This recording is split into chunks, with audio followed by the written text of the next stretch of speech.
Good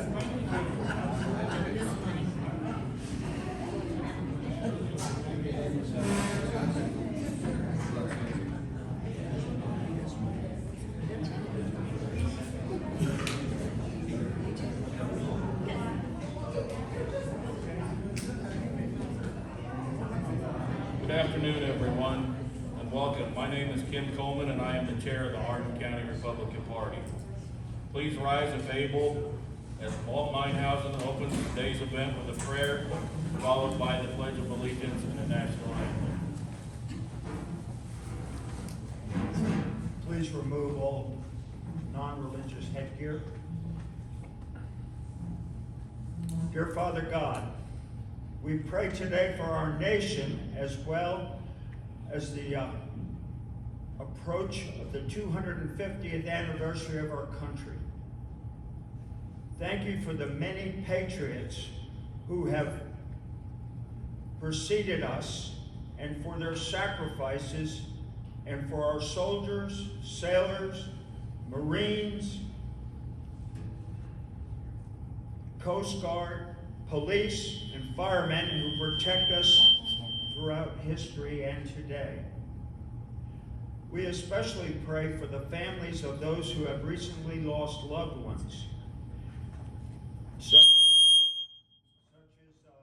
Sergeant Benjamin Pennington from Glendale, Kentucky, an Eagle Scout who, while assigned to the 1st Space Battalion and deployed to the Middle East, was injured by an Iranian ballistic missile and died while being evacuated.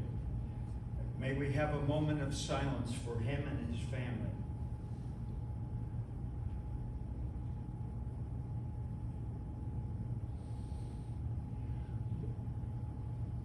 May we also have compassion on all families who have been affected. We ask your Spirit to grant wisdom to all participants in the debate today as they do their best to inform us concerning how they will carry out their official duties for the offices they hope to be elected to. May they demonstrate their compassion and concern for our communities and how they would provide us with welfare while minimizing the cost of government. Thank you for all your many blessings that you have showered upon us and watch over us in our deliberations.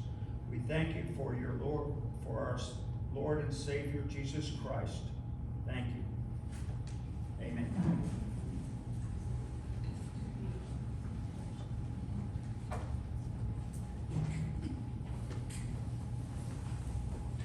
I pledge allegiance to the flag of the United States of America and to the republic for which it stands, one nation, under God, indivisible, with liberty and justice for all. Oh, say, can you see by the dawn's early light what so proudly we hailed at the twilight's last gleaming, whose broad stripes and bright stars through the perilous fight, oh, the ramparts we watched were so gallantly streaming, and the rocket's red glare, the bombs bursting in air, gave proof through the night that our flag was still there. Oh, say does that star-spangled banner yet wave o'er the land of the free and the home of the brave?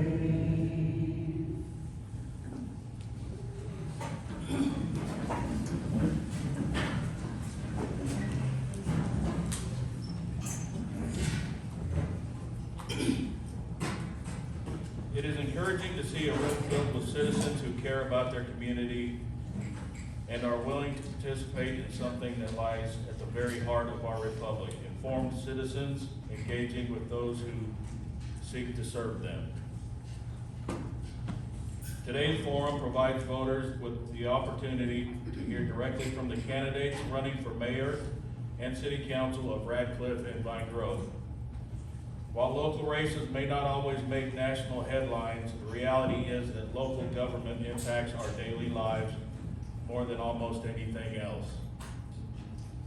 From the safety of our neighborhoods to the strength of our local economy, the quality of our roads, parks, and public services. Local government is where decisions are made that shape our city's future and well-being of our families. This forum is nonpartisan, and the purpose today is simple: to create a fair and respectful platform where candidates can share their ideas, priorities, and visions for the community. We appreciate each candidate who has stepped forward and shown the willingness to serve. Running for public office requires dedication, courage, and commitment to the people they hope to represent. We also thank all of you for attending today. An informed and engaged citizenry is the backbone of a strong community and robust republic.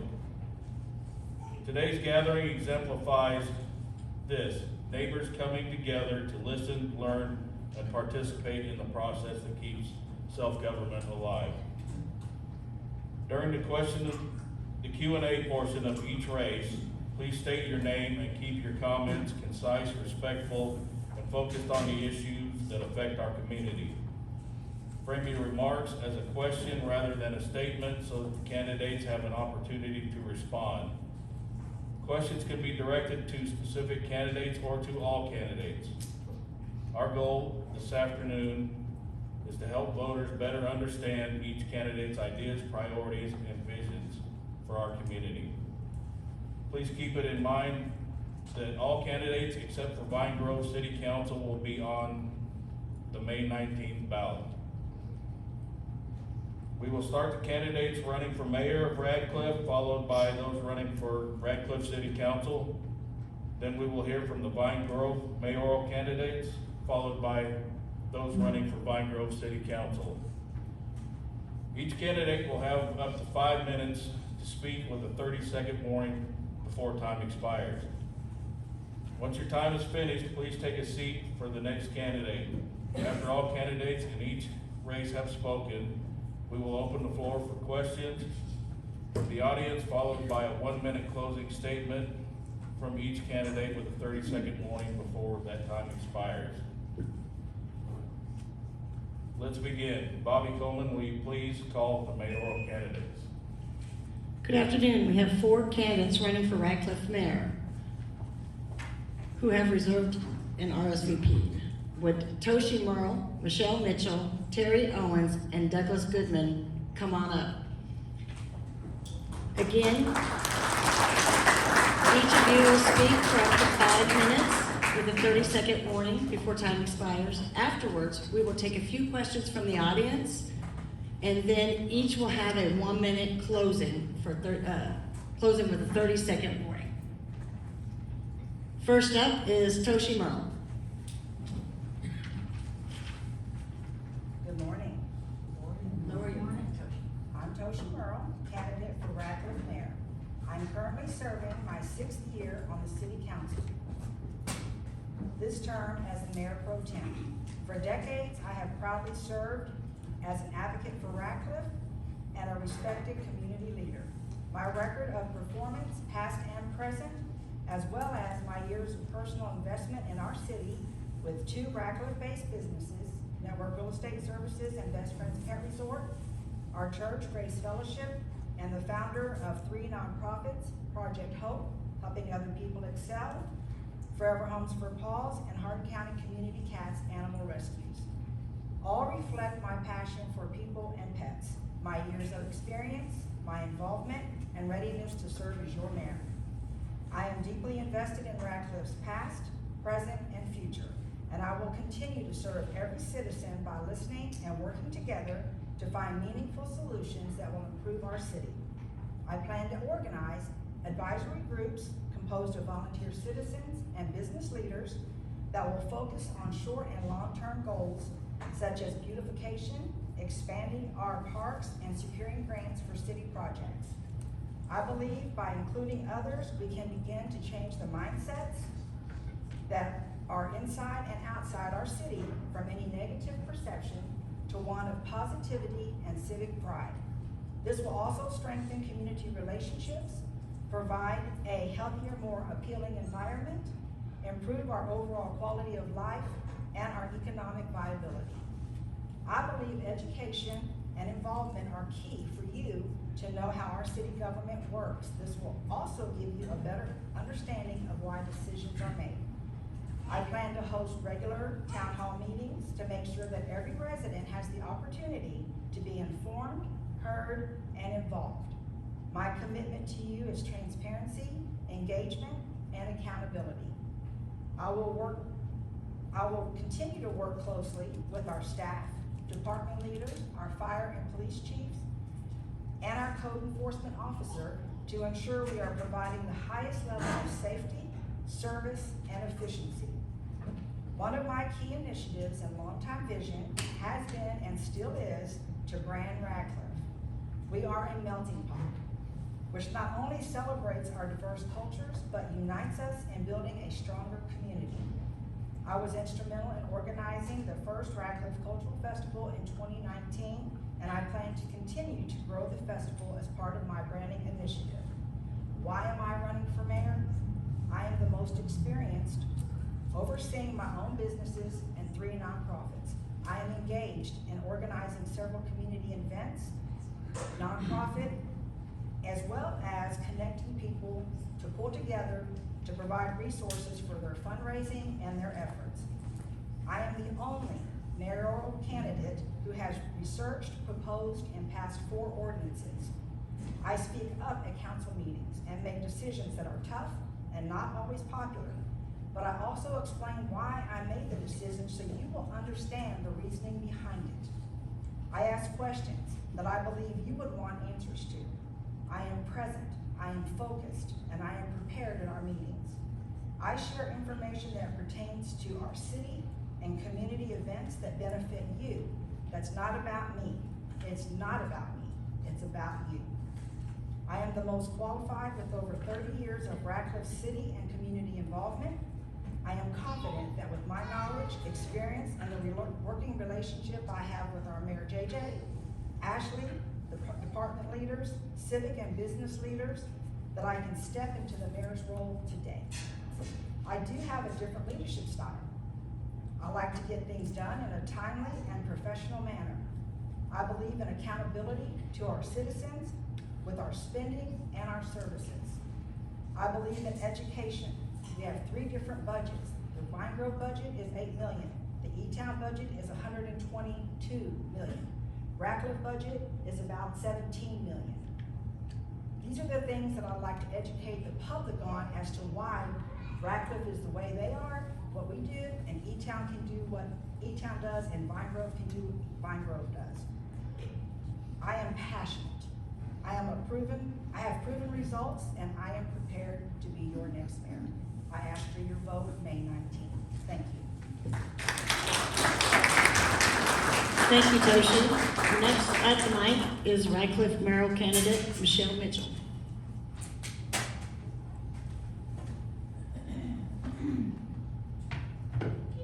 Good morning. I want to thank the Hardin County Republican Party for having this forum for us, and I really appreciate everyone coming out. That shows you care about your community and that you want to be an informed voter, as well as you understand the power of your vote. Just a second. Radcliff doesn't need another politician. Radcliff needs a neighbor who is ready to lead. Someone who loves this city enough to fight for it, serve it, and work beside the people who call it home. My name is Michelle Mitchell, and I'm ready for mayor because I believe Radcliff's best days are still ahead of us. Sorry. I'm not standing here because politics has been my career. I'm standing here because Radcliff is my home. I've walked these neighborhoods I have raised my kids. I'm a mom of 6 children ranging between the ages of 21 and soon to be 36. Half of them have served in the military or currently serving. I'm also a GG of 5 amazing grandchildren. And so I've sat at those tables with small businesses, veterans, parents, pastors, and young people who are all wanting the same thing. A city that works, a city that grows, and a city where people feel like they belong. Radcliff is a strong community. There's always room for improvement, and it's time to start moving forward together. My vision for Radcliff is simple: a city where small businesses can thrive, where our neighborhoods are clean and safe, and our young people have opportunities right here to keep them here at home, and where every resident feels like their voice matters. We don't get there by talking about problems, we get there by having a plan. The plan? Grow. Now, every election season, we hear everyone talk about we want to grow the economy, we want to get rid of vacant buildings. But the real question is, what is the plan? I have a plan. Radcliffe's plan is built around a simple word: grow. Grow our economy. So last year, I ran into 2 businesses, one that was closing in Elizabethtown, great business model, but she was in a horrible location. I called her on the day she was closing her business and found a location for her in the old movie theater plaza. Then there was a gentleman that had a franchise, and he was looking for a business in Hardin County, and of course, I can only suggest the best city in Hardin County, which is Radcliff. And so he will be moving in Firehouse Subs into the K&B Plaza over there. And I did that as a resident of our community.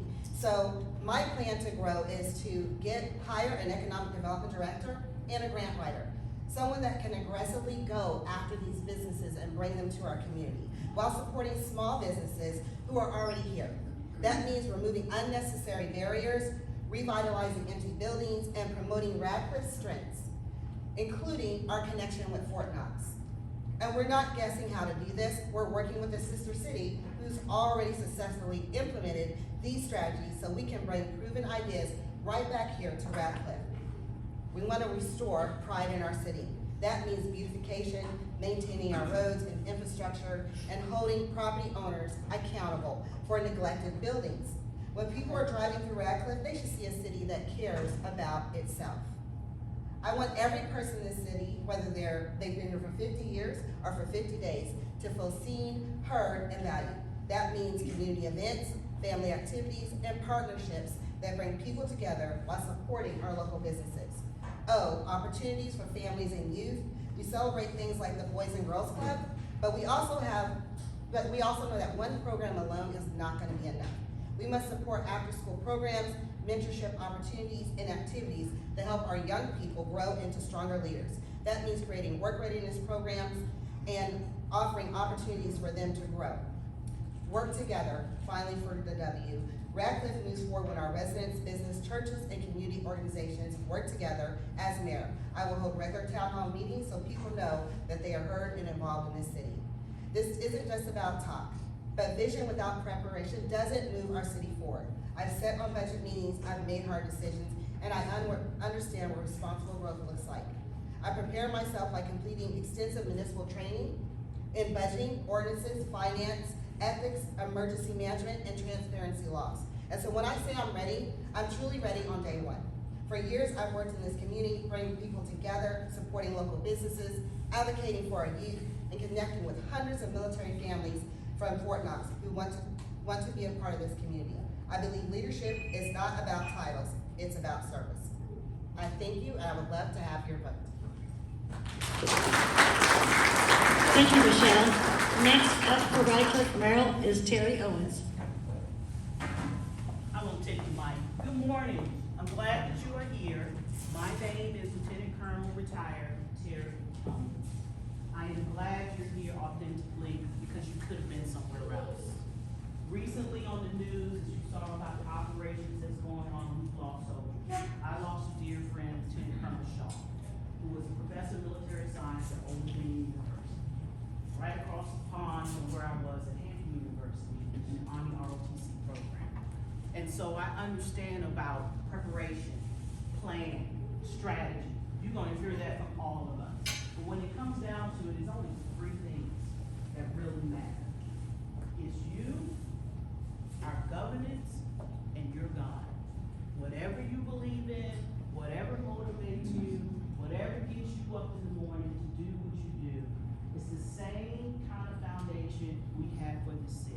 We have limits in this city. You go to the north end, you can only go so far, right? We got a military reservation on that side. Once you pass the highway of 313, you can only go so far going south. But that doesn't mean that we can't work with our sister cities. People look left and right as they come through Radcliff as a through, and as you've heard, people say they wanna make it a brand. That won't happen without you. We can look to the left and look at West Point, Muldra, we can look around the corner and go to Brandenburg, or we can look to the other side and go to Elizabethtown and say, how come we don't have that stuff? Why don't we have that stuff? Well, we have limitations, but that doesn't mean we cannot improve what we have. To have advisory board is a good idea.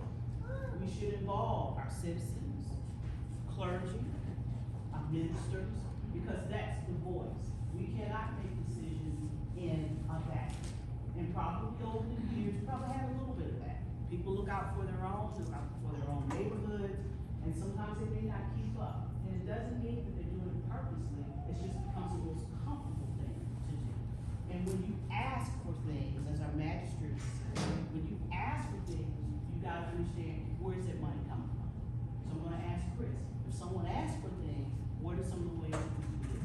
Taxes, moving appropriations of funds around. Most people don't understand that. So yes, town halls will help to inform people, so your expectations are met. We talked, and you heard, and you'll hear again, about people being in organizations, people being small business owners. We're about to hit our 8th year, my husband and myself, we have a small business called Tabletop Cuisine. We make tailored menus to fit your budget. It's me and him, but we do like 20 people all the time. I have been the CEO and founder of Courtney Owens Educational Foundation that I started in Virginia a couple of years ago, and have sent 21 students to college, everywhere from Wayne State, Michigan State, Old Dominion University, Virginia State University, University of San Francisco. So my money is your money. I continue that when I say your money is my money. My stipend that I make as a council member, this is my 6th year, my 3rd term, and like Ms. Toshi, I have been a pro temp. We all go to Kentucky Leagues of City Training. We are well versed. My money goes out the door. When an organization needs some funds, if I can fund them, whether it's Vine, which this dear lady was here when we were talking about the shop and pop, I could have on blinders and say, I don't do anything outside of Radcliff, but that's not reality. Archery, football, softball, baseball, cheerleading. People ask me, Terry, do you have kids in the school system? No, but they're all mine. They are our investment. We are okay where we are. You have your beliefs, you have your values, you have your wants, and you have your expectations of governance. Once we get past that, we've got our grandnephews, we got our neighbors next door, we have our sons and daughters. My daughter was educated here from Fort Knox High School through to Western Kentucky 2 times. Western Kentucky has all my money. I'm Hilltop for life. I've served you for 30 years, you've heard that more than once in the Army. I am airborne, I have earned my combat actions badge. You don't get that from school, you get that from doing. You get that from experience, and that experience shot at me twice. So once in my Chinook, and once in my vehicle. And I was still responsible for the people that were with me.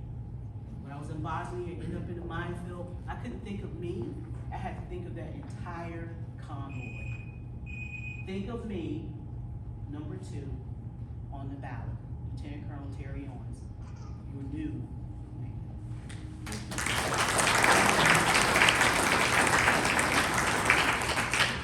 Thank you, Terry. And last is Douglas Gooden. Some hard cheers. And some hard seats. Good morning. Good morning. God, don't look like being in church. Thank you all for coming. I'd like to thank the Hardin County Republican Party for sponsoring this forum. We have people here of all ages, walks of life, education, faith, veterans, small business owners, retirees, and professionals. I'm here to speak to all of you. Before I ask for your support, I want you to know who I am, where I've been, what I plan to do once I get there. I am a lifelong resident of Hardin County. I was born in southwestern Hardin County, in a little town called Meeting Creek. I was fifth of 7 children. My mom and dad were blue collar workers. My dad retired from Crucible Steel. My mother retired from Elizabethtown Sportswear. I moved to Radcliff in 1980, started a small construction business, which I still own today. I also run Goodman Farms. Some people say it's where the bull starts, some people say it's where the bull stops. I had the honor of serving you as magistrate of District 2 for several years. I represented my district honestly, openly, and with integrity, and I never go along to get along. I believe in listening to people, standing on principle, and making decisions based on the Constitution. To our veterans, I see you, I respect you, I thank you. My father was a World War II veteran, and I understand the strength and sacrifices of military service. As your mayor, I will make sure Radcliff remains a place where it honors your service and with real support, a seat at the table when decisions are made. To our small business owners, I walked in your shoes. I know what it's like to build a business from the ground up. I've had to make payroll, face challenges. I promise you as mayor, I will be a champion for economic growth and to make Radcliff a better place to work, live, and raise a family. For the budgets, I served on fiscal court. Our budget was under $2 million. My last term, our budget was over $50 million. I served as Board of Trustees, Hardin Memorial Hospital. Our budget was under $50 million when I started. When I left, it was over $200 million. So I know how to budget. I'm a small business owner. I know how to make business decisions. And some things we lack these days is making business decisions. Thank you.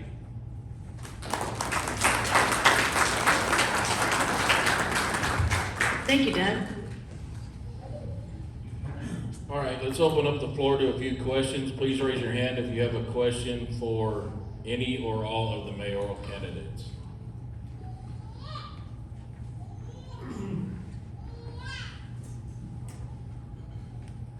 Thank you. I just need a yes or no from each of you. In the cultural festival, we strive to use all local vendors, food trucks, and performances. As the next mayor of Radcliff, will you ensure that all department heads use our local people for events and festivals and keep that money here in Radcliff?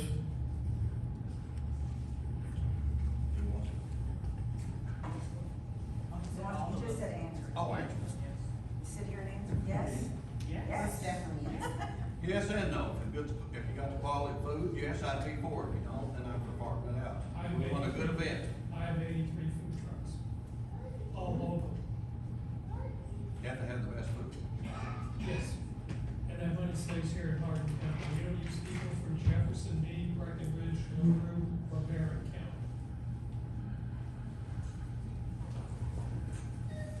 Okay.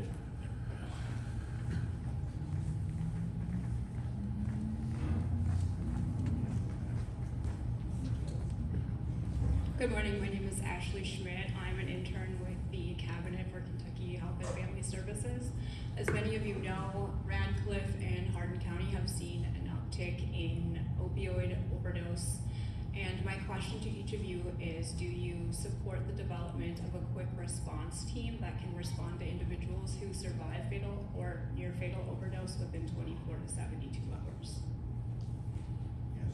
Yes, the QRTs are a common tool, if you will, to be the intermediaries between EMS and say the person that is happening to or around. And so those teams that do pre-treatment, post-treatment, and reaction to someone overdosing on a substance, as they're called QRTs, we have to be able to have them in this area, and we do have them here.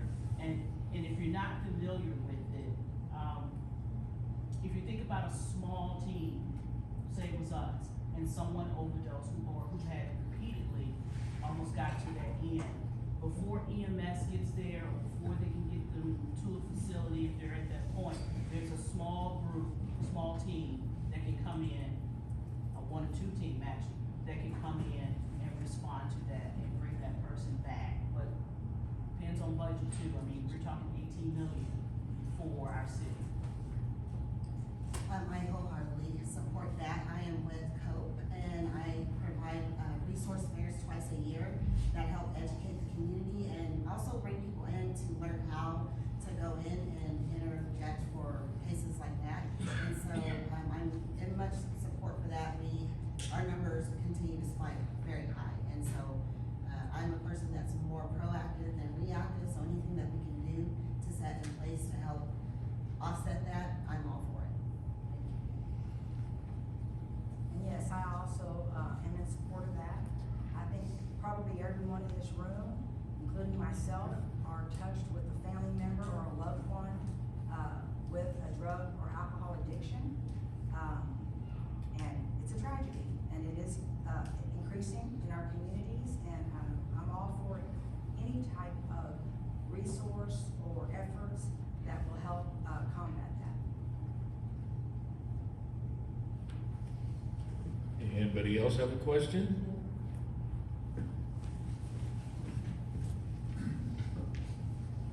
This is for each candidate. What is your number one idea to improve Radcliff? If you guys could stand up and take the mic. Go ahead. Well, there's a number of issues, you know, traveling around campaigning is, we have Redmar, we have Sealy Farm, we know what we're gonna do with that, we're gonna have a softball field, baseball field. We have a drainage problem, and getting ready to solve that on the North Logston area, I think $6 million. So, all those issues are important. But probably number one would be getting somebody in Redmar.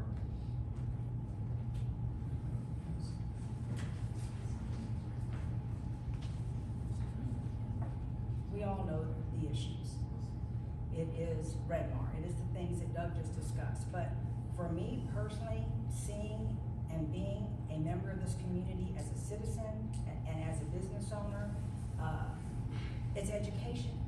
It's frustrating to me, and I do these monthly, I've had these monthly talk with Toshi's where the community's invited, all the council members that are running are invited so that I can get to know them and they can get to know the community.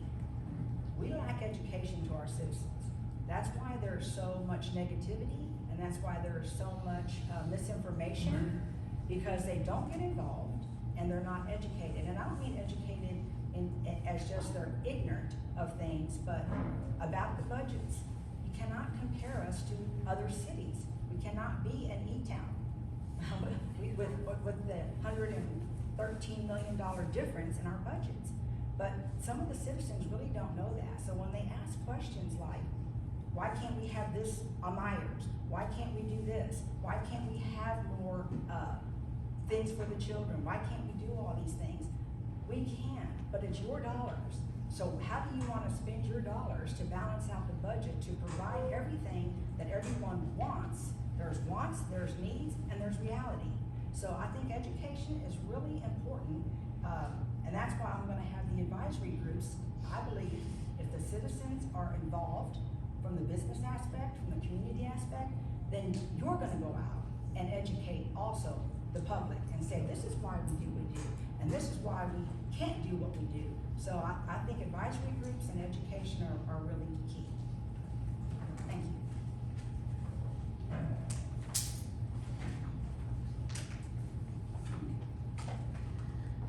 I'm gonna go right back to grow our economy. If we can, our biggest source of revenue for our city in Radcliff is our occupational tax, and that comes from businesses. And so if we can bring in more businesses, allow our businesses to grow, we can have more money to do other things. We are having people getting priced out of their homes, and so those type of things that we can do in our community to bring more income, so we can have more go out. We have jobs, we're able to help resolve some of our childcare issues. We have a lot of people going through a lot of things right now. So if we can get our income in our community to grow up, that's allowing us to have more money to go out. So that's what I see. I think one of the biggest concern is the well-being of the city, which encompasses a lot of things, whether it's public safety, public health, is it transportation, is it more housing, tourism? Is it a safe place for your grandma to be? Is it a safe place, a viable place for your new sons and daughters that are leaving and going on to go to school, to go to college, or to go to work? And all of those things tie into your well-being. I sit on the community investment team for United Way, and since 2019, we have donated $2.5 million to 5 counties: Breckenridge, Meade, Hardin, LaRue, and Grayson. Wraparound services similar to COPE and QRT. But when you talk about right here, as Ms. Toshi would say, and as Ms. Michelle would say, not understanding the process, sometimes reality and expectations don't line up. So we can talk about economic growth, smart city development, because every time you add something, there's a negative something going out, whether it's the traffic, whether it's the confusion of how people get around, is it too dense for too many houses, too many apartments, too many whatever. And not understanding how that works, you think that we are now ineffective as your elected officials. Or you just don't know what the real issues are. It could be better benefits for veterans. It could be employment for first-time workers. It could be a rehab for workers who have had issues and now they're trying to come back into the workforce. We understand what happened in Ford and SKO. That happens a lot. It happens in a lot of places. And when we put our eggs in one basket under the title of economic development, there's a risk. There's always a risk. From a small business to a factory, to a new road, to a new roundabout, to new stormwater drainage, to new sidewalks, 2 feet, 4 feet, things we may have to do where we talk about the occupational tax or the tax that we put on our realtors, which they do. Because now that adds a little on the back end where they talk about, well, I get my commission, but you now tax me, so I've got to get that back. I'm going to make adding that on to the cost of the house or the property. And so again, it's always going to be about well-being, public health, public safety, pre-K for all, women's health, men's health, better education, better places to live, clean water. It takes a lot to make that happen. It is going to take an advisory board, a well-informed advisory board, to do that so we can hear your voice.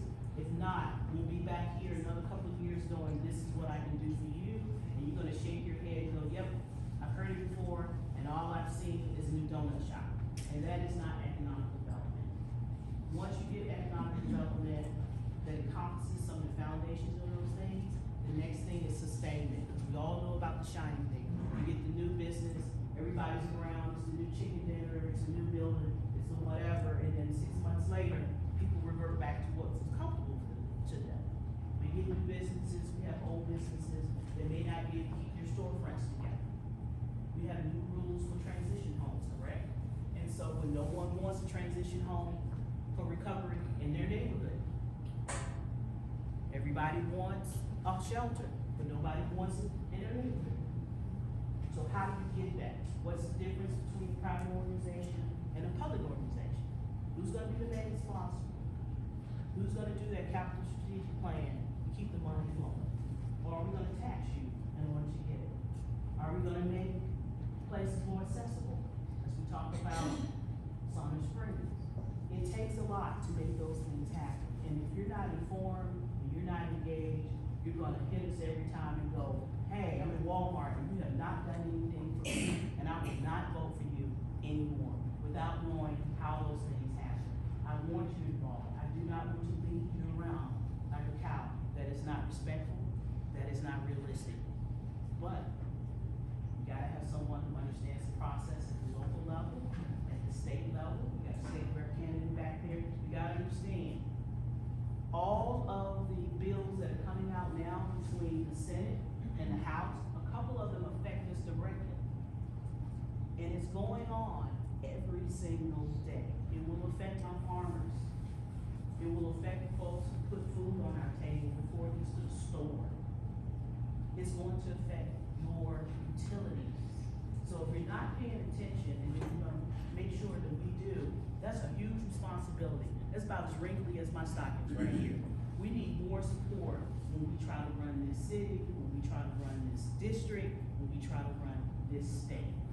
That's what togetherness is about, and And that's what the equality that I'm talking about, that's what my concern is making sure that you're informed so we can make informed decisions and do the things that we can possibly do in reality. Thank you.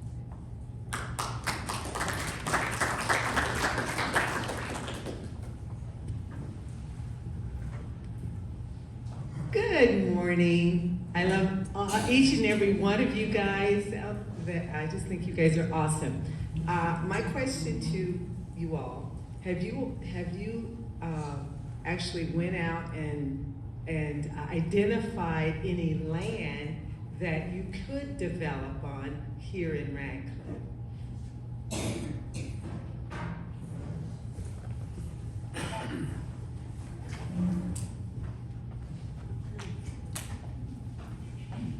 We have Mill Pond, that's a given, that is a great source for a bigger industry to come in. I don't know if you guys have heard, but I believe after 14 years, Ruffle Grill is closing, and so some of the things that need to be in place for such a factory or business or whatever are already in place.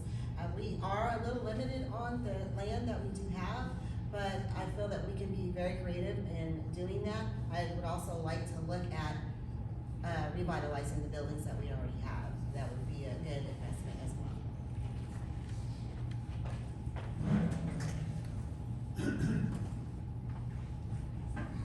So we are getting a little landlocked. Several years ago, I was a partner and an investor in annexing 368 acres into Radcliff. So that's called Cali Crossing today. I was one of the developers that helped bring that subdivision into Radcliff. And that's what happens. You have to annex, find some property, find the seller, if they're willing to sell, and buy the property and have it annexed in. We do have properties already here, Red Mar Plaza, that we have to work on. So it's not so much finding other properties as much as investing in and expanding on and developing what we have. So we have property across from Dolly Park. I don't know if you know, when you go around the curve there on Shelton, right across from the park, there you'll see a vacant piece of property. That property, there's about 13 acres in one part and maybe 20 something, so it's about 30 acres roughly. That is our property. What can we do with that property? When I say that I'd like to see us expand on city parks and recreation, we've talked about that several years ago when Chris Yates was on city council. Now he's a magistrate. We've brought that up.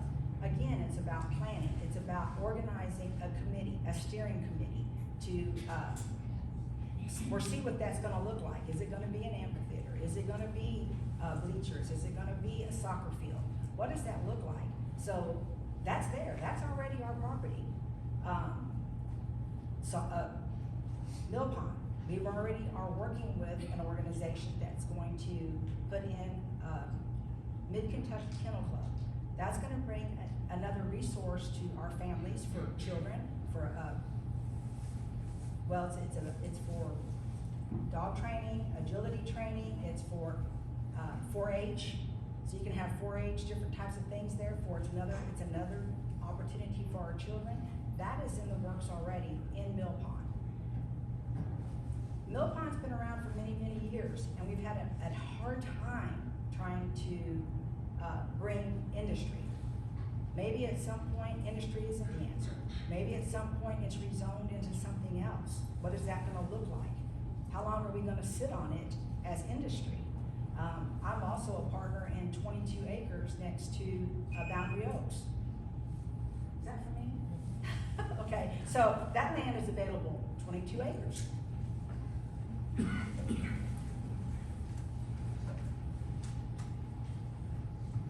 As I said, we have the Mill Pond area.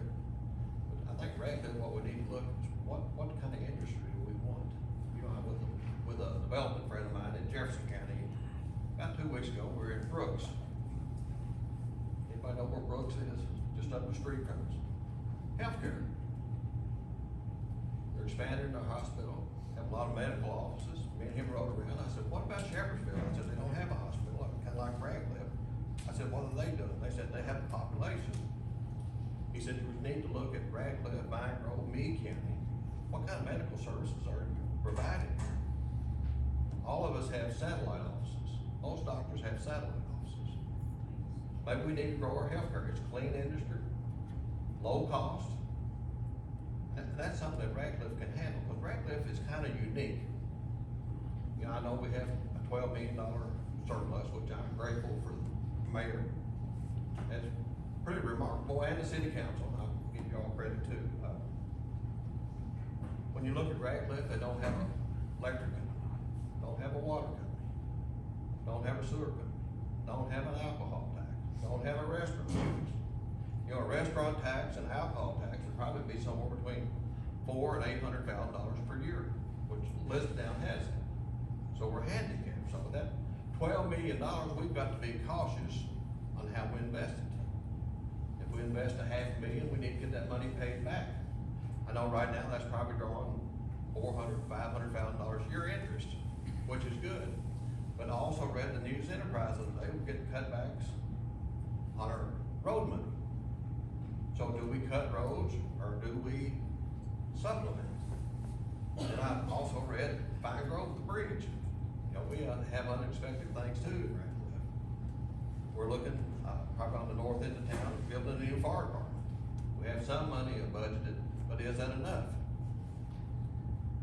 So I think we're in a great position because of our leadership we've had, you know, having that $12 million to invest in something, to bring something here. But what is it?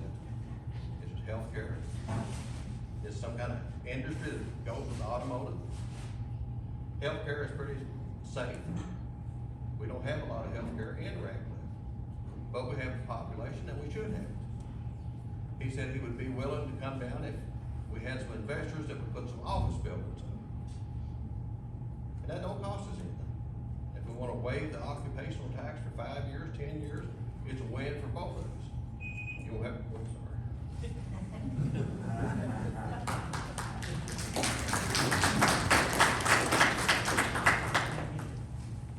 I like where he's going in the healthcare industry. I've been in it 30 years.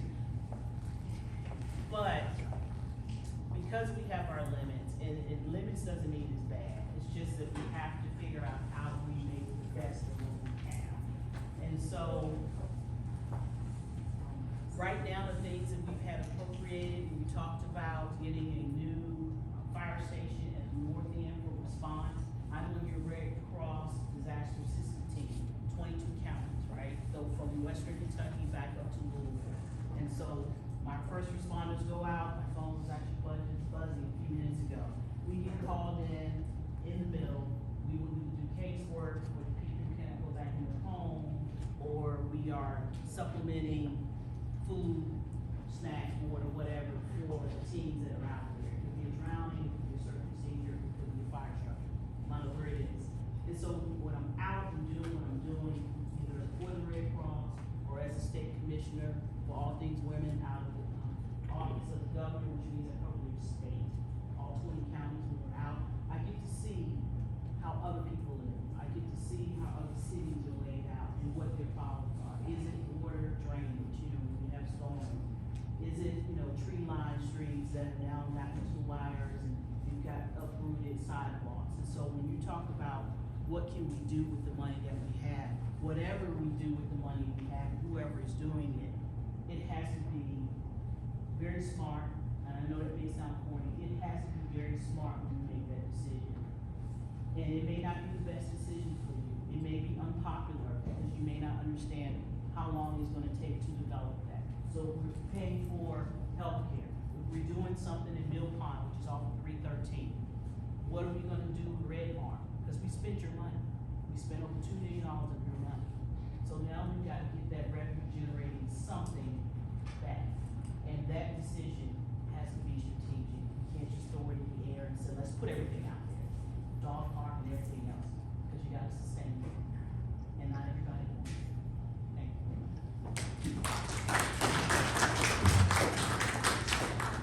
Okay, and our last question for the candidates before they give their 1 minute closing. Thank you. Yes, my name is Frederica Lewis Cato, and I have just moved back here in 2023 from Georgia. I left here, I lived here for 15 years, There's a lot of things that have changed here, but I have not seen the one thing that I'm still asking. I hear everything about the youth, but I haven't heard anything about the seniors and the veterans. I work with seniors, I work with veterans. Why is there not some kind of program set up for our seniors, like through the day? I might have missed it, so correct me if I'm wrong. For them to go, like the YMCA, to do something on their time. All I've seen is that them sitting at their home, they're out, y'all go to do your little breakfast in the morning or whatever, but what kind of activity and what kind of billing? You talk about your budget, you talk about your building your baseball fields and all of this, but my concern is the seniors, just like it is about the youth. My children graduated in Hardin County. I got grandchildren that are now graduating from North Hardin also. What is the plan for the seniors and the veterans to have more to do in Hardin County? You did a lot for E-Town, and I see that. But look like Radcliff just died. Just died. So what are the plans for the seniors, a building for the seniors, and also for the homeless? You're leaving them out too. What is the plan for them too? You can put up baseball fields, you can put up restaurants, you're doing all of that. But what about them? What about them? The members of, and the citizen of Hardin County. So I'm asking, what's the plan? Thank you. Well, let me say, for the seniors, I don't know if you're aware that we have a senior program at Calvin Community Center. Every Tuesday and Friday, I believe, there are meals that are served for free and meals that are delivered. And you can even be picked up and brought to Calvin. And they have games and they do different types of activities. So the number to Calvin, if you know where Calvin is, are you back in Radcliff? Oh, yes, I live in Radcliff. Okay, so Calvin Community Center has every week those senior activities. And I do know that we have a DAV available, and the office is in Radcliff. It's in the city hall or at Calvin, one or the other. So there are some programs for the veterans. I'm a veteran, so I'm very supportive of veterans. And as far as the homeless, it just came out in the paper again, and I actually spoke to JJ about this because it was in yesterday's paper that Elizabethtown, they purchased already a while back the old Signature Health, and they plan on doing something with that. That plan has not been revealed yet, but it is going to pertain to homelessness. And Mayor Ogden may touch on that a little bit because this isn't just the city of E-Town. All the mayors are involved in that. Because I questioned JJ and said, what is it Radcliff doing? I already know what Radcliff's doing, but you need to know what Radcliff's doing. Exactly. We are invested in Warm Blessings. We donate to the different organizations, North Hardin Hope. And individually, I do that, and a lot of people in the community do that. So it's not just a city function, because as a city, it's your money, right? So it's your taxpayers, and everybody has different wants and different causes, right? But I can tell you that Radcliff does give to Warm Blessings. We give to North Hardin Hope. We will be involved in the homelessness progress that is going to be going forward in Elizabethtown. Every city cannot house all the homelessness. City of E-Town has the infrastructure. They have I-65. They have the budget. They have the money, and they're able to do that. Thank you.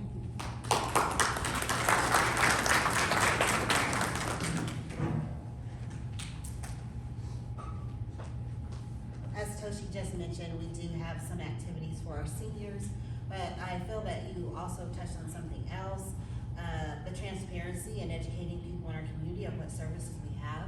We need to have something so that people in our community can know what's going on. So the town hall meetings, having a billboard, and maybe an insert in maybe your water bill on things that are going on in our community and what is available to you. So transparency is very important to get the information out. We have so many programs in our community that we do not even know about those things that are going on. And then for the homelessness, like she said, I agree agree with that as well. Wherever we can step in to help with the funding or whatever we can do. We do have room in the inn, which is all of Hardin County, that goes in and help during those really cold months. Funding that, actually, Toshi and I attended through the Kentucky Housing Corporation. They did a homelessness training and letting us know what we could try to look into and try to expand and offer to our city. And so it's a process, and that's probably not something you want to hear, but it is a process. There are committees, and if we can get everyone together to talk about and see what resolves, thinking outside the box for right now, with us being limited, I think would be a great resolve.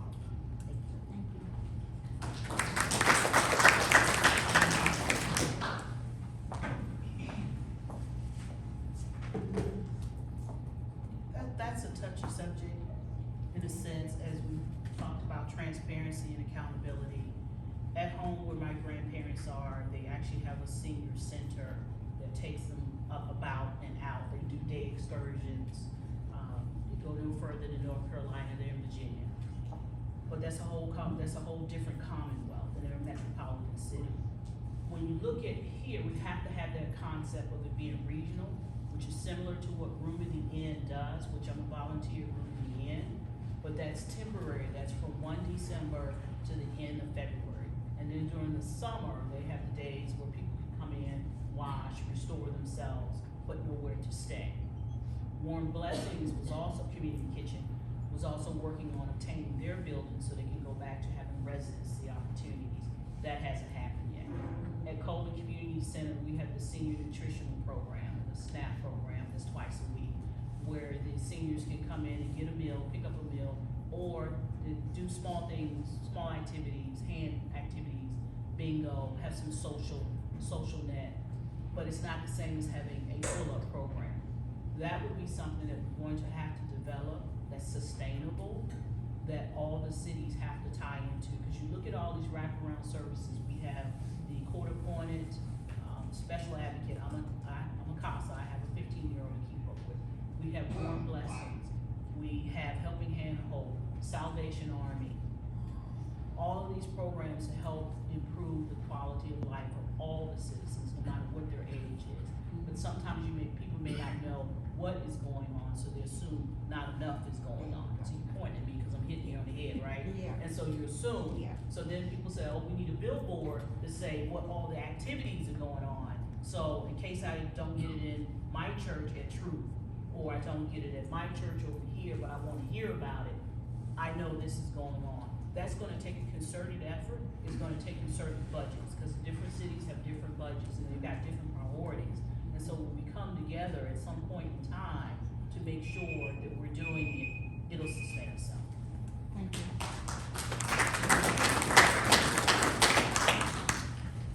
Thank you. I would keep the same funding we currently have in Radcliff for all the senior programs. First, the homeless, E-Town's an economic engine of the county, so I don't think we have any choice but to support what they have in there, because we can't carry it on this end of here. Thank you.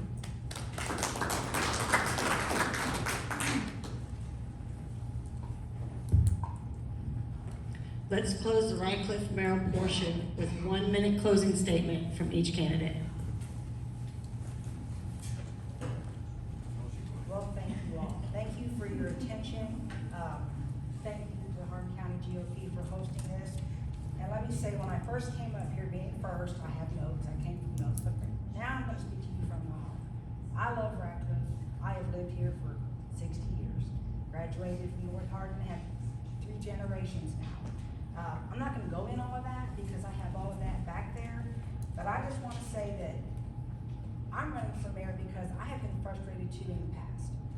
But now I've learned and I have been educated as I have served on the city council, and I wanna do the same thing for you. I chose to make a difference. I'm gonna continue to make a difference, and with your vote, we can be stronger together. I ask you to vote for me May 19th. Thank you.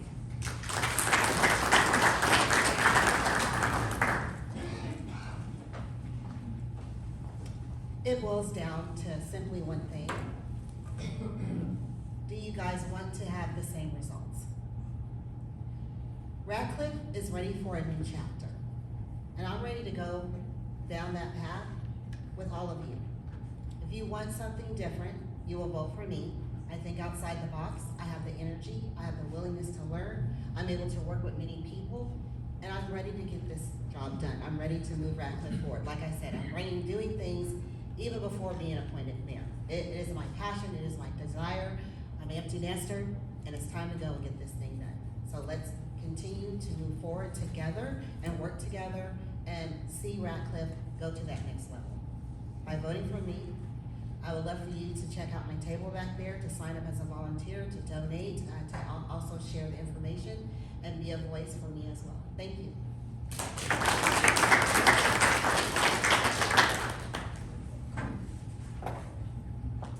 We've already heard about different, but there's a difference in difference and effectiveness. Because we can change a lot of things, and you may not be happy.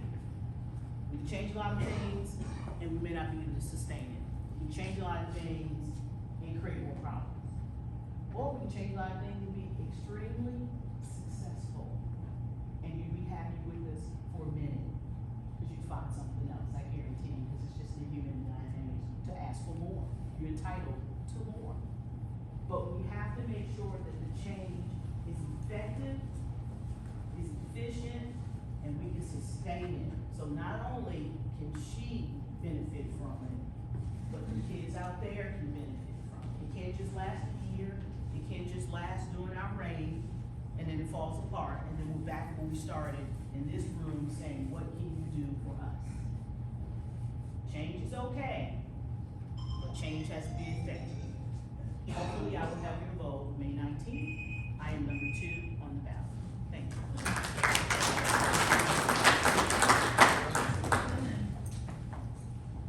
Well, I want to thank everyone for coming out today. Again, thank the Hardin County Republicans for inviting me to this forum. One thing I believe we all share is commitment to making our city a better place to live, work, and raise a family. Radcliff has tremendous potential. I believe I can help lead that effort as your next mayor. As Ann Landers once said, don't accept your dog's admiration, that you are wonderful. I take that as a lead, that it's about service and earning your trust every day. Thank you.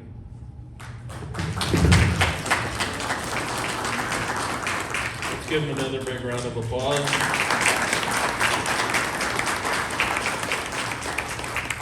Next up to speak is the Radcliff City Council candidates. 14 candidates will be on the ballot on May 19th, and 7 have RSVP'd for today's event. When you hear your name, please come up and take a seat. If I mispronounce your names, I apologize. LaQuinta Gaskins, Robert Mahana, Serenity Johnson, Jerry Brown, Brian Packard, Mitchell McLaren, and Alyssa Agaboo, maybe? Agaboo? Yes.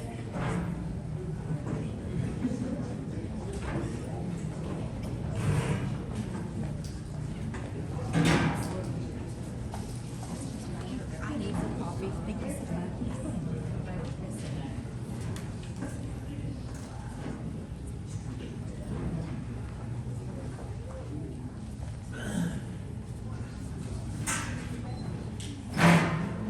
So which?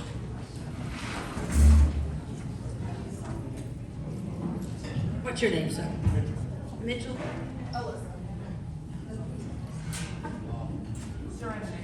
Okay, so. Is this Jerry Brown? Okay. And then Brian Packard, is he not here? Okay. So LaQuinta Gaskins, would you go ahead and take the mic first? It's LaQuita. LaQuita, sorry.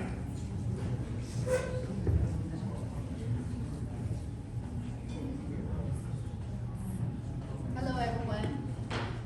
As stated, I'm LaQuita Gaskins, and I'm coming before you this morning to say thank you to each and every one of you that are here today, as well as willing to stick around. I know the mayor take a little, time to inform each of you on their views, but if you could give us, a little time to tell you about ours as well as on the city council. I'm proud to continually speak, to each of you about my platform for Radcliff City Council, but as stated, you wanna know more about me, and I'm willing to share about me. I'm a farmer. I farm here in Vine Grove and in Hardin County. We raise chickens, cows, pigs, horses. We do a lot of volunteer work in the community, bringing the animals out to share knowledge with the communities. My brothers are part of the Kentucky Hard Riders, which is a horse club here in Kentucky. I'm the president of that club. Also, I'm an independent contractor for forensic profiling. I profile packets, medical packets. I profile criminal packets. And I provide the information to the appropriate authorities when needed. As well as I'm known as a doctor. I earned 2 doctorate degrees. So I practice as naturopathic practitioner. I deal with holistic medicines. I grow my own herbs. I make my own tinctures. And I do that because I love people, and I love helping people, and I love healing people from the inside out. I'm a minister assisting the senior pastor at St. Stephen's Baptist Church right here in the local community in Radcliff. My position there is the volunteer coordinator. Anybody that volunteers in St. Stephen's, it's my due diligence to help them get acclimated as well as assigned to positions in the church. But with that, I'm also the missions minister. I go out in the community and I find missions in the community to attach to church, to do outreach in our community. I'm very familiar with a lot of the local organizations, a lot of the businesses. My husband, who I'm so very proud of, he's the postal carrier in the community. So he delivers the mail to a lot of people in Radcliff. My children were raised right here in Radcliff.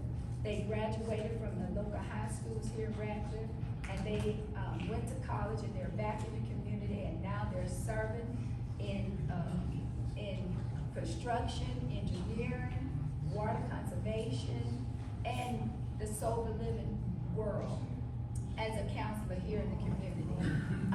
And I take pride in that because now I'm raising my grandkids as well as my great-grandkids. So I'm very vested in the community. I live right here in what we call the Hilltop neighborhood. I've been living there for over 20 years. We have a 4-court basketball court in our front yard where all the kids come from generation to generation. We're starting to see the next generation playing in our front yard. So me and my husband, we provide education and knowledge and clothes, shoes, food, whatever may be needed to the young people in the community. So I take pride in that. I have a nonprofit organization that's called Shiloh City of Peace Foundation, where we house the homeless. We advocate for the seniors. We advocate for drugs and alcohol in the community. So I'm the ombudsman, volunteer ombudsman in the community. I'm now willing to work with the Boys and Girls Club in the community because I grew up in the Boys and Girls Club. So I have a plethora of information. I got my master's degree from Campbellsville College as a mental health counselor and educator. So I even teach on different platforms. There's so much more about me. If you go to my website, Laquita Gaskins, also vote Laquita Gaskins, gmail.com. You can email me. Just ask for wellness. Best thing, ask your neighbors. Mention my name, ask your neighbors. I'm #1 on the ballot. Thank you, Laquita. Next up is Robert Mahana.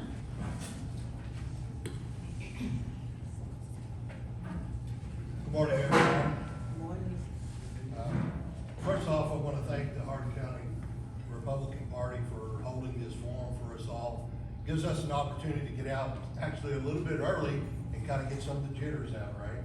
So we can get out and talk to everybody and start beginning our process of how to learn what you all want, because that's what it's all about. So my name is Bob Mahana, and I'm honored to stand here in front of you today as a candidate for Radcliff City Council in 2026. Radcliff has always been home to me, and it's a very special place to me.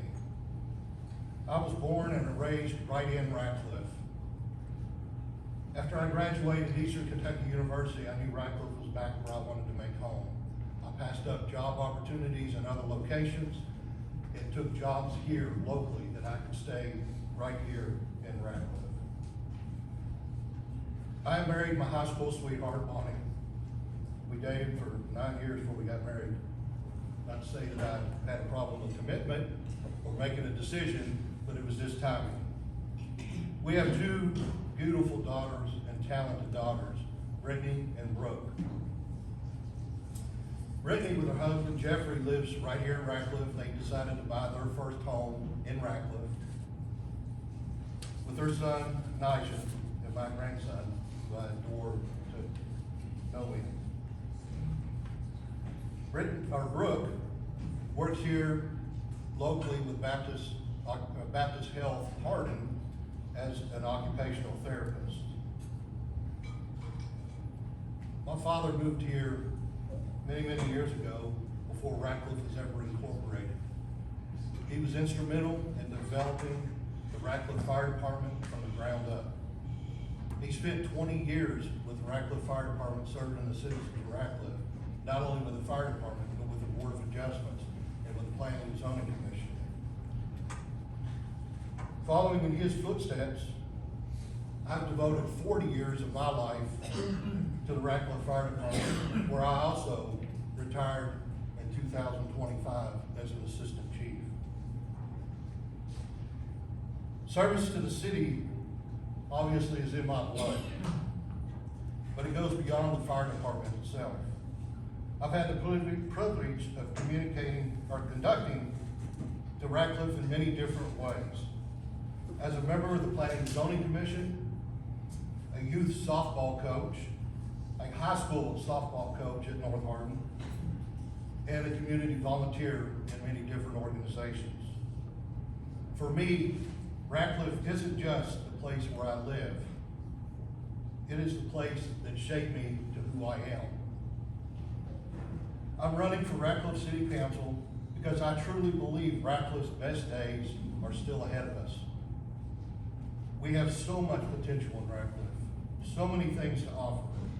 And with steady leadership and clear priorities, we can continue building a city that we are proud to call our very own. My priorities are very straightforward. First is supporting our emergency services and public safety. I've seen firsthand what it takes to keep a community safe. I've seen people on their worst days that needed help. I know the challenges that our police and fire departments face each and every day. And we must ensure that they have all the resources necessary to recruit, retain, and grow the skilled professionals who protect our families every single day. Secondly, strengthening Radcliff's economy. We need to attract new businesses and support the ones that we already have here through smart legislation, through smart ordinances. We should be telling Radcliff's story, that this is a great place to live, work, and invest. When businesses thrive here, we all thrive here, and our families thrive here. Third, restoring and raising our sense of community pride. This means cleaning up our vacant properties that are fallen to the wayside, if you will. We have to improve code enforcement.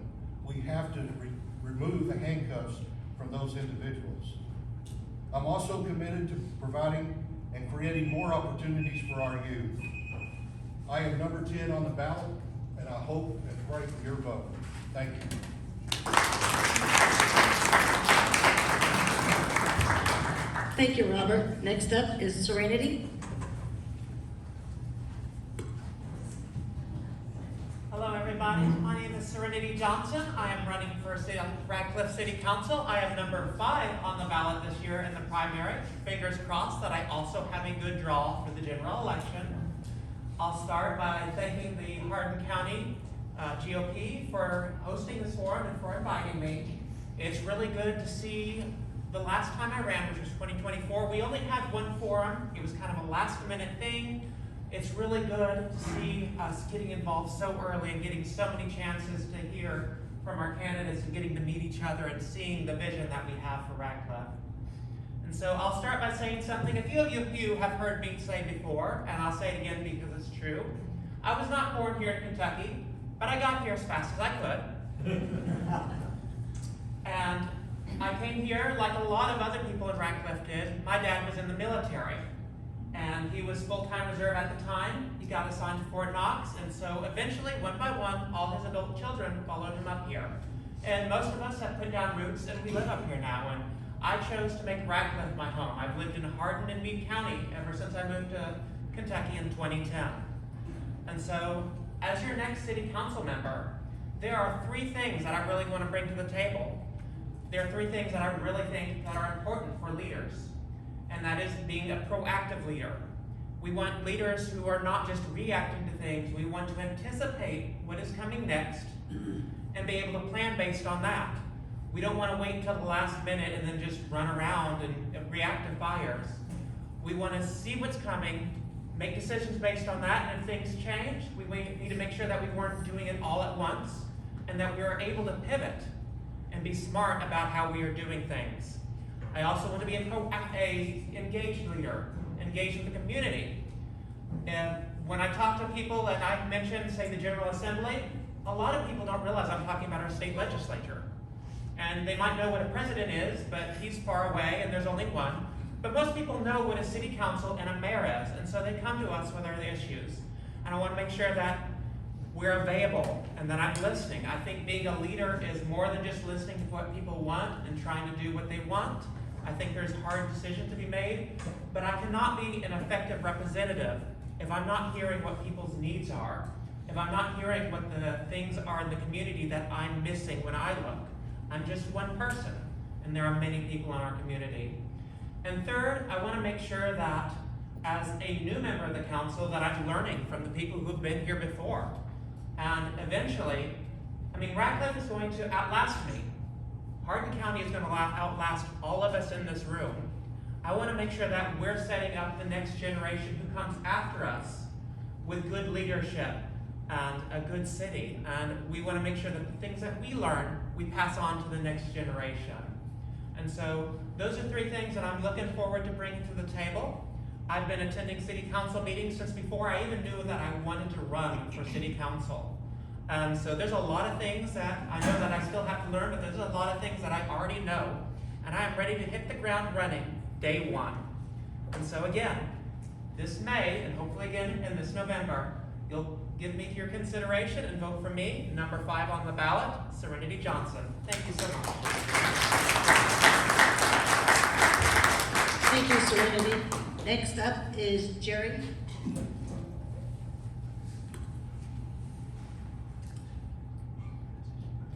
Good morning, everybody. My name is Jerry Brown.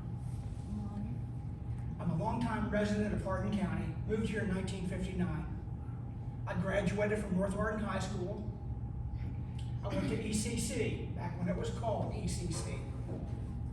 I managed a year and a half before I flunked out.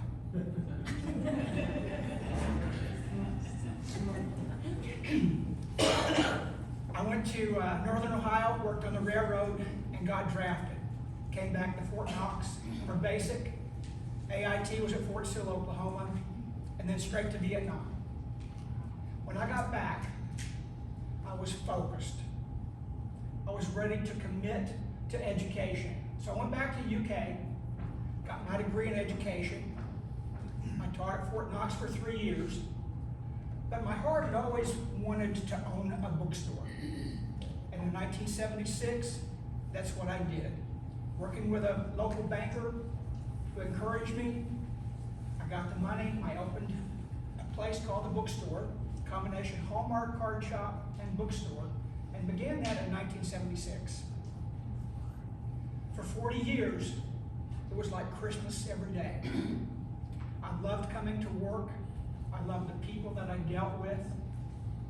I loved everything about the business. Calling somebody to say, your book is in, come on down. But I've always been, I'm gonna make a left right now. I've always been a learner. I've always been a student. And that's why owning a bookstore was so appropriate. If I didn't know something, I could look it up. I could find out the information. As a city council person, I've served for, I think, 7 terms. There's so many things that one doesn't know. I bring a lot to this job. Education, military, business person. I've also taken courses in real estate and in insurance to give myself more background. But there's always things coming up. And in the process of doing some research in the last few weeks, I want to make our enforcement for noise reduction stronger. I think there's way too much noise from motorcycles and other entities in Radcliff. I would love to see, we have an ordinance, but it doesn't have a decibel level. So in researching, I found that there are 12 other second-class cities in Kentucky. Owensboro, Henderson, Ashland, Bowling Green.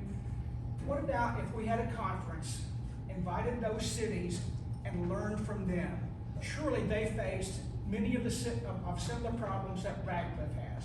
What if we take what they're doing successfully and translate that into what we can do in Radcliff?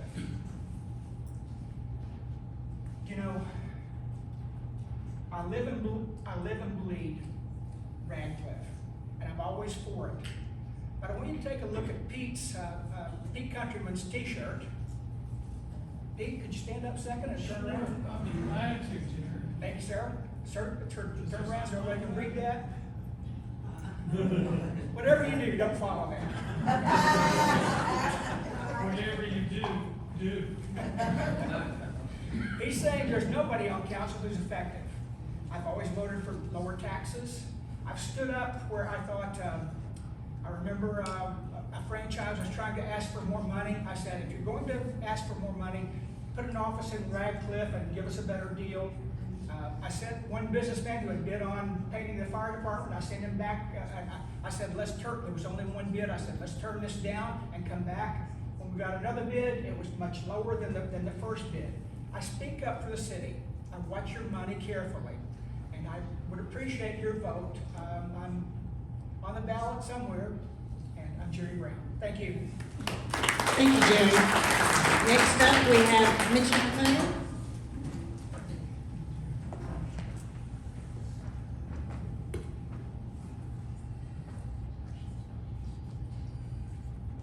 Thank you all for being here. Once again, my name is Mitch McLaurin, and I'm running for Radcliff City Council to ensure our city continue to work for all of us. A little bit about myself. I'm a proud military veteran that has served our country honorably and will do it again if called upon. I'm a former human resource supervisor with over 30 years experience, managing upwards of 30 to 40 personnel. I'm a chief resource management officer of finance, where I provide monthly knowledge and brief a budget within the millions of dollars. I am a graduate with an MBA degree. I am a graduate of the Lean Six Sigma Black Belt Business Foundation program, where I have developed cost-saving programs under Lean Six Sigma using analyst research. I am a former chairman of the board of a 501c company, former high school football coach, and a deacon at my church, at Truth Baptist Church, here in Radcliff. I'm a husband, father, grandfather, and a longtime resident of this community. I have a desire and focus in development of young adults, elderly and senior programs, affordable housing, and economic growth. I believe in a proactive, transparent approach in our city. When I talk about those priorities of young adult growth, I know we just opened a Boys and Girls Club, but I'm talking about the young mid-level growth. Those teenagers at their teenage years, their prime years, when they decided, what direction should I go? There's programs here in the city that we can tap into to help those out, to learn more, and to help those young men and women to grow and be productive. Our senior and elderly program. I remember my grandmother, my mother, in the older age, sitting at home looking at the window. That's all they had for them. We can do better here in Radcliff. Affordable housing.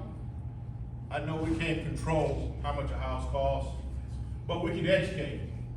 We can give it to local realtors, the local lending company, local banks.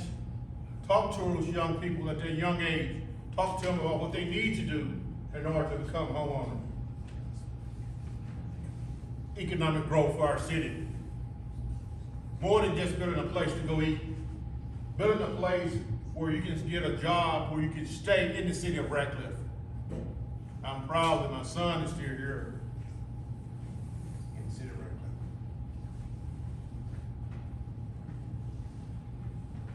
Support our veterans and our first responders. Continue to work with those veterans. I've seen a lot of them. I'm part of them that served our country well. First responders, when you need them, they're there. Our police, our fire. Having a stronger safety program, a safety week, where we can bring out those individuals, where we can go to the schools and recruit new policemen, new firemen. But that is some of the things I want to do, but those are some of the things that I am doing. I have mentored young men to start their own companies. I'm proud to work with my church under the youth program. We got to do more than just talk about it. We got to do it. And if you're not part of the doing process, you're not part of the process of growth. When the city grows and when the community grows, we all grow. None of this individual growth. I'm not just asking for your vote. I'm asking for your ideas, your partnership to build a future for our families together. A place where when kids graduate from high school and go to college, they return back to Radcliff instead of go elsewhere. Together, we can make Radcliff a stronger, safer place to live, work, and grow. I'm ready. Thank you. Thank you, Mitchell. And our last Radcliff City Council present today is Alyssa. Good morning, everyone. Well, it's afternoon now, right? So my name is Alyssa Agabui, and I am running for Radcliff City Council, and I am lucky number 7 on the ballot. Remember that. A little bit about me. I am first and foremost a wife and the mom of 3 amazing kids. Everything I do in this community is rooted on what I want for them in their future, but all the other children and residents in Radcliff. And I was born right here in Kentucky. I called Radcliff home since 1997. I am to an Army brat moving back and forth, but we've came back since 1997 and been here, and I'm a North Hardin graduate. I also served in the U.S. Navy for 8 years, as a CB at that. And what that means, I understand construction and the way, the parts moving that and what works and what doesn't. I hold a bachelor's in accounting and an MBA. And I have worked in finance and accounting for over 10 years. So what that means is, when we're looking at these budgets and how money moves, I understand the process and what works best for the city. But the role that means the most to me is being a co-founder of the Limbo Foundation. This is a nonprofit organization that helps families with childcare support, life skills developments with the main initiative on workforce initiatives and for financial literacy. And through this work, I firsthand see the challenges our citizens and residents face. And you know, all these titles, they just tell a portion of my story. What it really says is service has always been a part of my life. And that's what led me to run for Radcliff City Council. I believe that Radcliff is deserving of leaders who lead with transparency, accountability, and inclusion, all while reaching out and listening to their community and working effectively to solve problems. So if elected, that's how I will lead, while focusing on 3 main priorities with the other city government officials. First, strengthening the economy. We've heard that a lot today. And you know, there's growth happening all throughout Radcliff. You cannot deny it. But this growth, it has to match its residents. It can't grow faster than the residents. And like mayoral candidate Mitchell said, the biggest revenue line on the budget you can see at $5.3 million is our occupational tax, right? So what that means is the more people who work in Radcliff, the more dollars that Radcliff means, if you don't know what that means. So what that really means is, deep down into it is, you know, small businesses are the backbone of Radcliff's economy. When we support small businesses, we create jobs, and we invest back into our community and help our city grow. Secondly, supporting families. When we support families, we support the long-term health of our community. Families need coordinated partnerships through the city, through nonprofits, through schools, through churches, through workforce organizations. When families are stable, our workforce is stronger, and when our workforce is stronger, that strengthens our economy. And last, creating safer communities. When thinking about creating a safer community, it involves public safety. But public safety is more than responding to emergencies. It's about prevention, it's about community engagement, and it's about building trust within one another, city officials and the citizens. So when we invest in those things early, we can create a stronger and safer Radcliff for everyone. And you know, I understand the role of city council is just to approve the budget, you know, work on the ordinances and put people in cabinet seats or in chairs of committees. But at the end of the day, my goal is simple. I want Radcliff to remain a place where people feel safe and supported, where businesses can succeed and keep the doors open on these businesses, and where residents can feel heard by their local governments. So on election day, I am asking for your partnership, your trust, and your vote. So again, my name is Alyssa Ager-Bowie, lucky number 7 on the ballot. Thank you all. Thank you, Alyssa. Let's open the floor for a few questions. Please raise your hand if you have any question for any or all of the city council candidates. And we'll do this for about 15 minutes and then we'll move on from there. My question is this. The Radcliff, Redmar Plaza has been discussed for 8 years. The cost goes from 60, 70 to $80 million, and there hasn't been any progress. Would you have the conviction as a new council member to suggest an alternative to that property's use?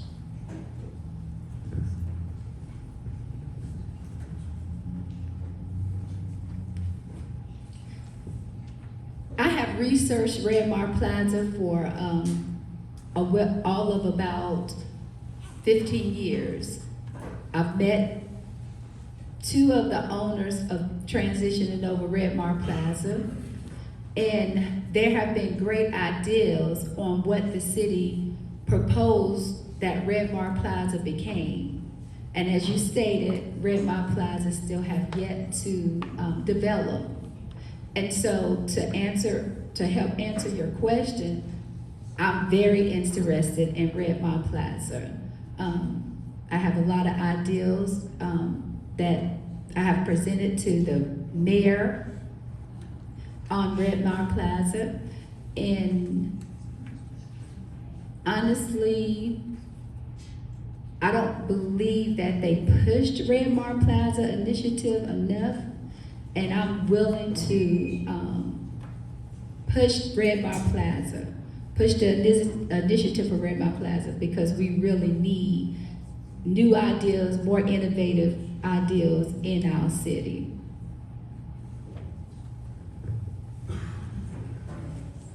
So one of the things about Red Mar Plaza, and one of the things about Radcliff, is we have no place to hold events.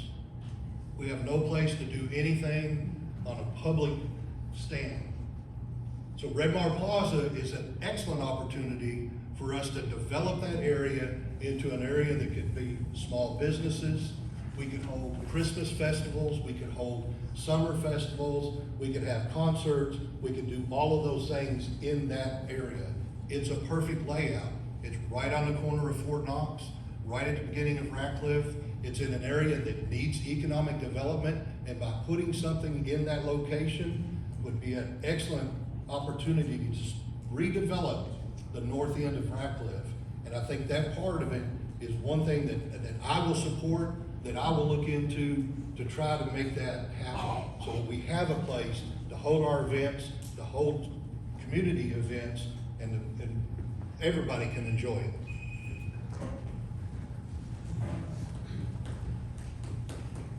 Red Mar has certainly shown itself as a tough nut to crack.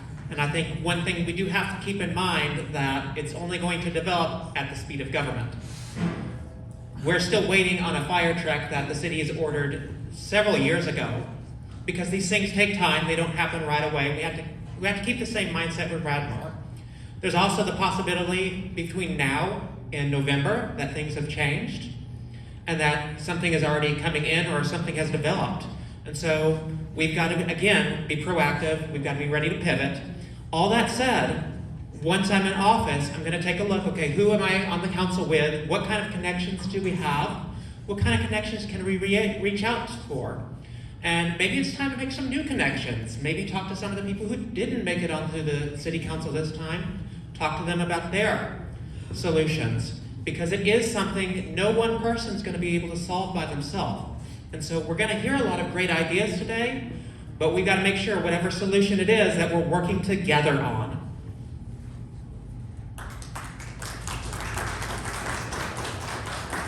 So Red Mar Plaza, I believe that is a good initiative there. And it could be a very good initiative for incubators, such as business and workforce incubators. When you think about that, those incubators, it provides a great wraparound service for the city. We can place businesses there and, work with different organizations, such as the RSBA that I sit on the board for. One of our new initiatives with the RSBA is business support. And we can help these businesses thrive and stay in Radcliff. And we can also create, workforce initiatives, create jobs there and get people jobs. So as far as Red Mar Plaza goes, and like Serenity said, it's up to the government and what we can fund, but that's a good opportunity for a partnership with other organizations that can help build up Red Mar Plaza again.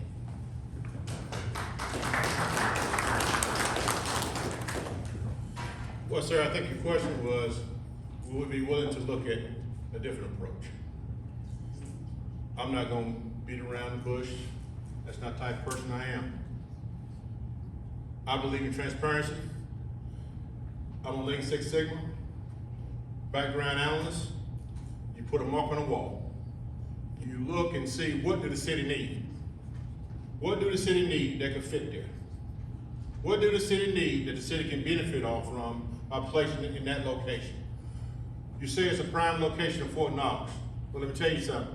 There are certain things Fort Knox can offer. Putting it there, would it be good based on Fort Knox? Maybe it would, maybe it wouldn't.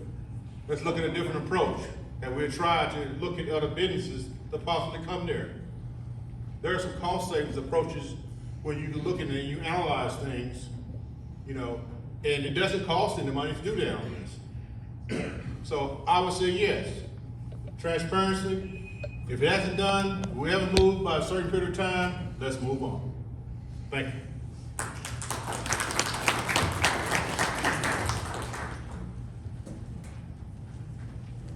I agree with what Serenity said. Redmore is a tough nut to crack. But I've also learned that you don't wait at home waiting for somebody to knock on your door. You take an active approach. You go out and visit companies that you think would be a good fit. Kentucky mainly exports aerospace type products. If you drive along Riverport Road, along the Ohio River, going toward Louisville, there are lots of huge corporations and businesses that are located there. Why not go and ask those people if they have anything, if they need an expansion? Why not send letters out? Why not, I know Pete Comterman is from Germany. We have contacts with people in Germany. Why not put an ad in the paper, in a German newspaper, and just say, you know, there are other things that we can do. We need to be looking at alternatives.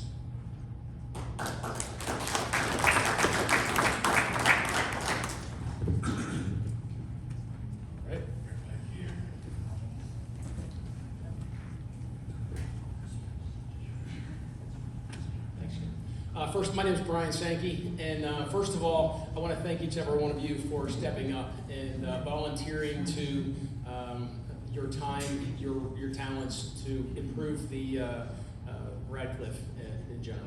My question is to all of you. I'm a law enforcement professional, been that way for my entire career. I have a passion for law enforcement. I want to know what have you thought about, and if you have thought about how you would individually impact the crime problem in Radcliff. What would you do proactively to have an impact to reduce that crime in Radcliff? Thank you.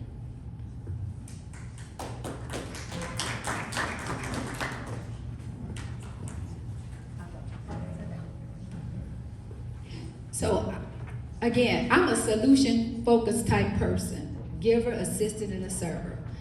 Again, we help a lot of the young, up-and-coming teenagers, kids in the community through my organization, which is Shiloh City of Peace Foundation. And so I work on conflict resolutions. So I try to bridge the gap between the law enforcement and the youth in the community. It's a great initiative. We have had a lot of progress. Again, I'm raising my teenage grandsons in this community.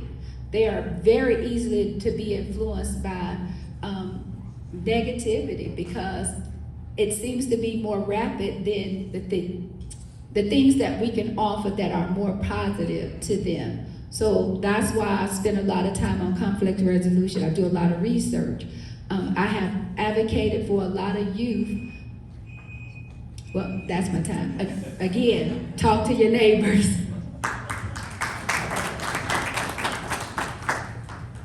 Everybody doesn't realize just how little 1 minute is. So to address the question, what are we going to do about the crime problem in Radcliff?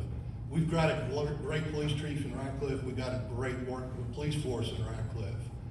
We've got to lean on their expertise. We've got to find out what is it that you need. And we've got to make sure that we can provide what they need to get the job done. They are the professionals. No one sitting up here, no one that was up here earlier with the mayor candidate is a professional in law enforcement. We've got to lean on the professionals and get the information from them, understand that information, put ordinances together or whatever we need to do to make sure they have the tools and the resources that they need to get the job done and attack the problem of crime in Radcliff.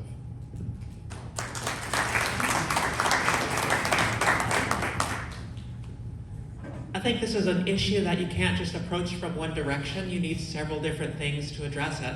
On one end, programs for youth, like the Boys and Girls Club that we've had brought in. We don't want to just use that as, oh, we solved that problem. We want to continue working with organizations locally and across the state. What programs can we bring in to work with youth and give them something to do so that they're not getting into this trouble? On the other hand, we need to continue to kind of do what we've already been doing. My understanding is that in the past, Radcliff has had trouble retaining police officers.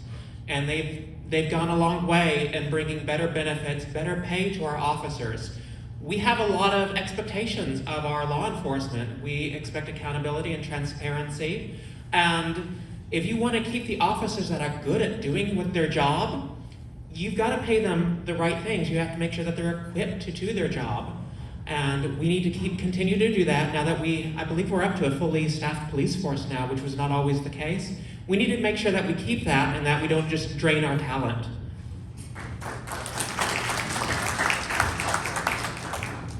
So I believe the way we tackle the crime problem in Radcliff is through community engagements and partnerships, right?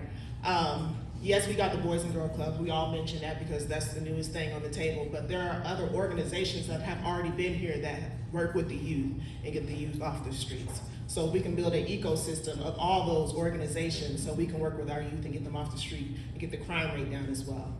And also the community engagement piece. We have all these signs up that say neighborhood watch and things like that, but is there really a neighborhood watch? That's something we could get together again to work with our community and bring down the crime rate.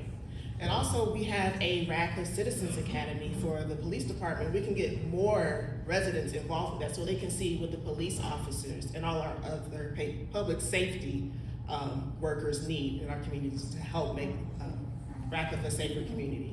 Because working together and creating partnerships is what works in helping get crime rate down. Because when we build trust, it's a safer place to live.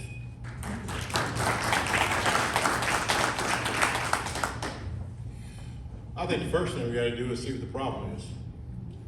You know, you said to help get the crime rate down. You didn't tell me what the crime was. So the first thing you gotta do is see what the crime is you're talking about. You know, I heard a few people say, youth. Crime isn't always about youth. Contrary to popular belief, there's older people that commit crimes too. So let's see what the crime is. Let's see what the police department is struggling with. And then let's give the police chief and anyone else he have on his cabinet, along with the mayor, and let's see what we can do to help him out. See where we can assist him out. Sit up here and say, do this for the youth, do that because the youth is this. It might not even have to do, the crime problem that you're talking about, the problem he may be having, may be with something else. He may need equipment, he may need more personnel, he may need better training. Let's see what the problem is, then we can address it. That's my solution.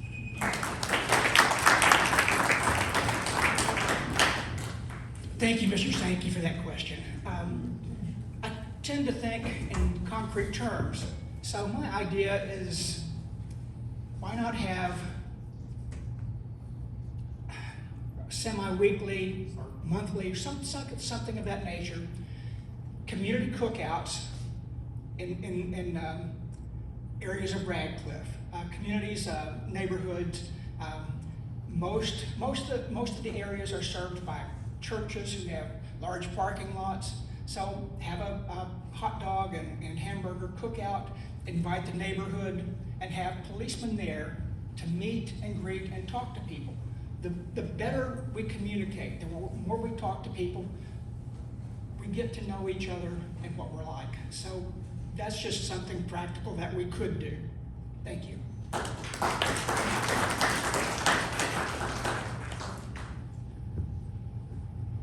Okay, take one more question and then we'll have moved on to their closing statements. My name is Rebecca Klein, and it has been brought up that one of the large incomes for Radcliff is the fine you charge businesses for being located in Radcliff. I call it a fine as a business owner. What other avenue streams do you see for Radcliff without imposing taxes, more taxes, on our small businesses? They're taxed enough. So do you have suggestions for other revenue streams that will not impact new small businesses?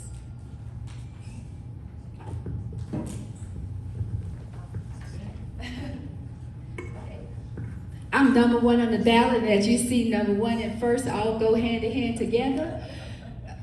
Okay, I'm fine with going first for your question. So for businesses, I believe in investing in businesses in the community. I've helped start many businesses in the community. So what I will offer and propose to you to prevent a lot of the taxes, learn the loopholes on taxes. You may not want to hear it, but there is loopholes on taxes. You have to educate yourself when you go into small business, what those look like. Give back. I believe every small business should be donating to nonprofits. If you donate to nonprofits, it'll help with some of the tax problems that you have with the business, as well as grow your business. Grow your business from grassroots, from the inside out. Have the community to support you in your business by giving back. That will help you not be as taxed so hard on your business.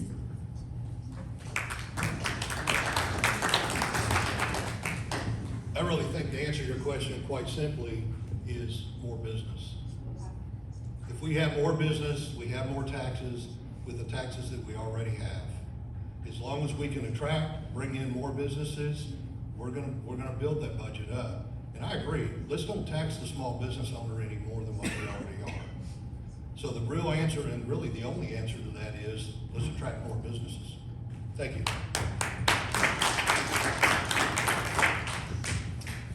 One of the problems that we have in Radcliff is that our hands are kind of tied as far as the General Assembly. Our state legislature has imposed certain things that certain cities can do and can't do as far as what revenue streams they can have.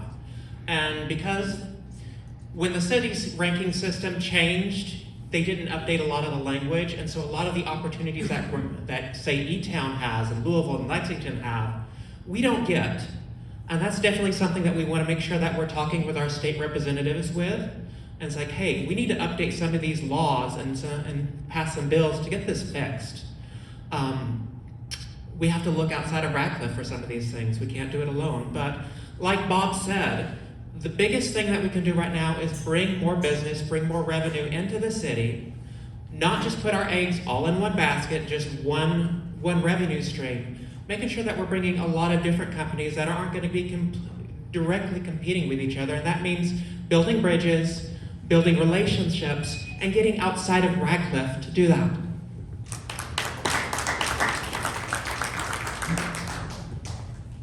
So as far as the business tax, like I mentioned earlier, that's our biggest revenue line, the occupational tax. So we're still gonna have to tax businesses, but more businesses, and that'll take away from raising that for businesses.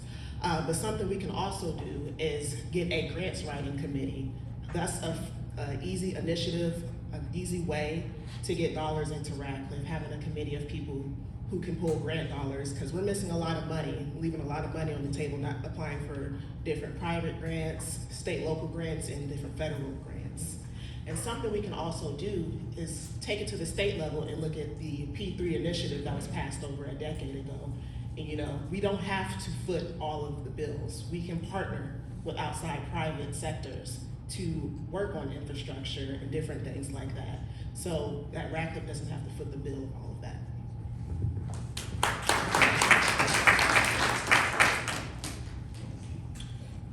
I understand your question, because it's hard when you're taxed, and then you're at your wit's end, and then you see a tax increase again. So I would say, before we even think about doing a tax increase for a small business, why are we doing this tax increase? Can we not do, let's find another revenue, let's find another avenue that we can do this from. Let's look into the state and see what we can get. Let's look for grants, see what we can get. We have to find another avenue to find, instead of continuing to tax the same old people, the same old businesses, time and time again. There are other avenues that we can look into, and to be transparent and provide communication of why we're doing this and if we have to do this. So, and to help the small businesses out as well. Provide educational classes through the Small Business Association, through the Grant Writing Association, through the 501c3 Initiative Association. There's many businesses, many things that I tell people about that will help you in your small business. Thank you. Rebecca? Yes, sir. Thank you for choosing Radcliff in which to have your small business. As a small business owner for 40 years, I know how tough you're having it, and it never gets easy. The City of Radcliff has a really good surplus budget right now. We've got about 10 million, 12 to 14, okay, 12 to 14 million depending on who the next mayor is, I believe we need to look at lowering the business tax.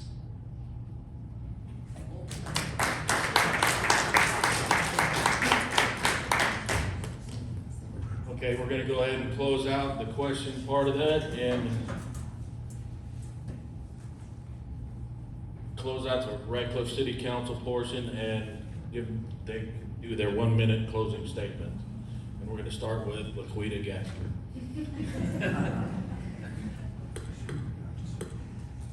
I'm gonna try to wrap this up in 1 minute, but as you can see, it's not nearly enough time. But let's begin with this.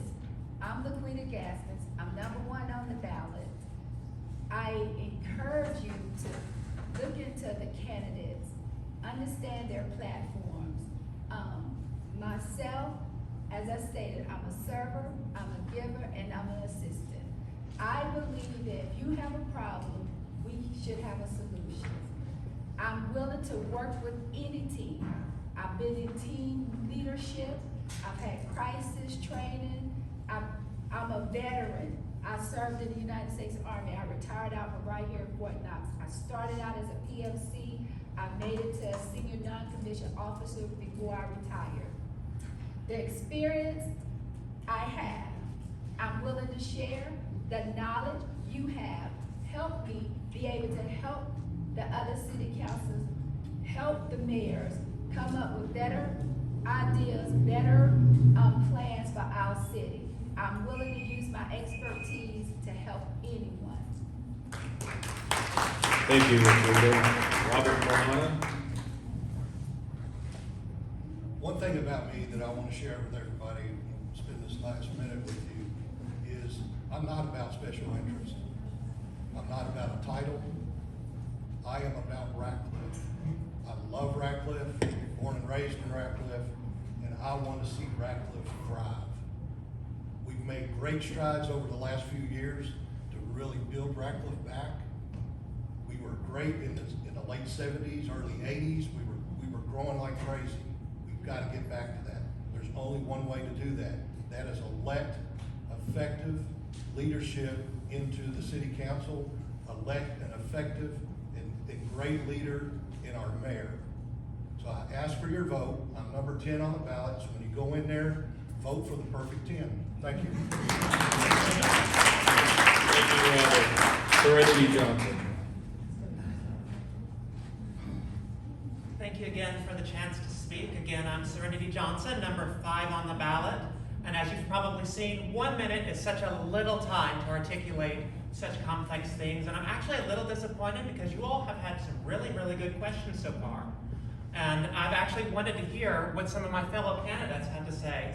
I definitely wanted to speak on them too, but we have such a wealth of knowledge, and it's so great to see so many people stepping up this year. It's a sign that we do have a good talent pool in Radcliff.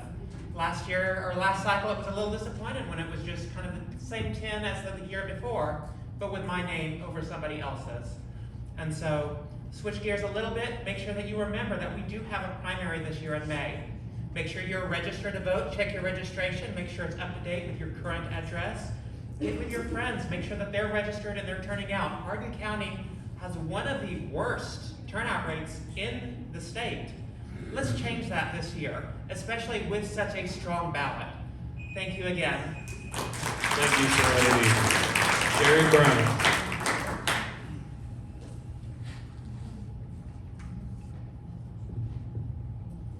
I'm here today not only as a candidate, but as a voter. Like Serenity, I came to listen to the other candidates.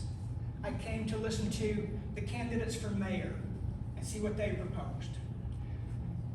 Turning the corner again, I believe that experience is one of the best qualities that a person can have. Having been on and faced obstacles, issues, difficult problems, I think I'm qualified to keep doing that. You don't have to reinvent the wheel in order to figure out what's going on. Somebody just coming in it takes a long time to get a grasp of what's really happening.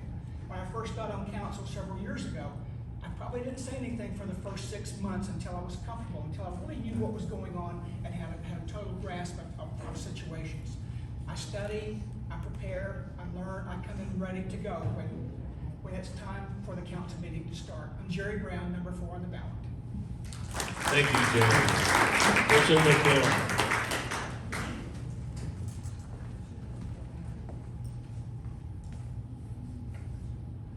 Once again, I stand before you to say thank you for this invitation to share my ideas, my knowledge, and my experience to work in the city of Radcliff as your city council. I don't take this opportunity lightly. I take it with positivity, and I take it with sincereness in my heart.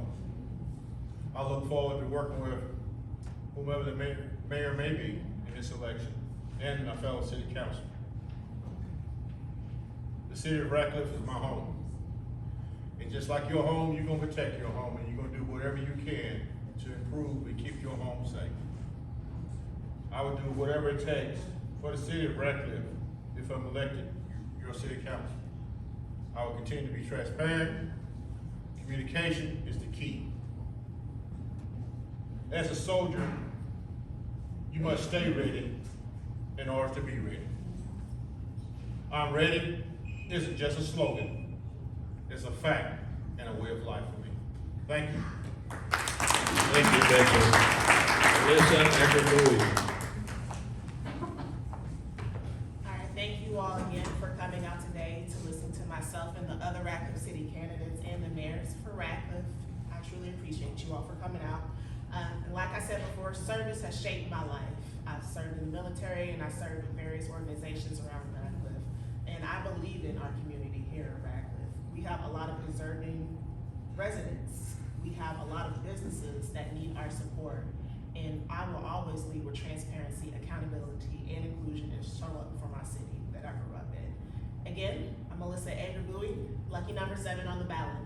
Thank you all. Thank you, Alyssa. Let's give them all another big round of applause.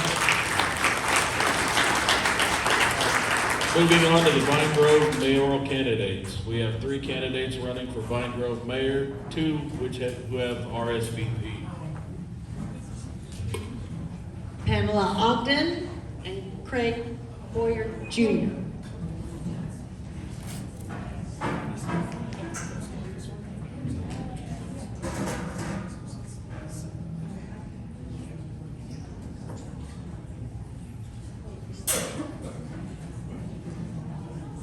Let's welcome our Vine Grove mayoral candidate, Pamela Ogden.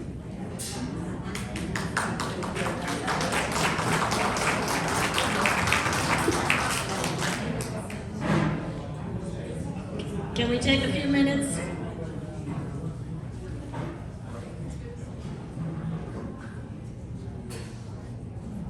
Hello, everyone. Can you hear me? I feel like I can. Okay.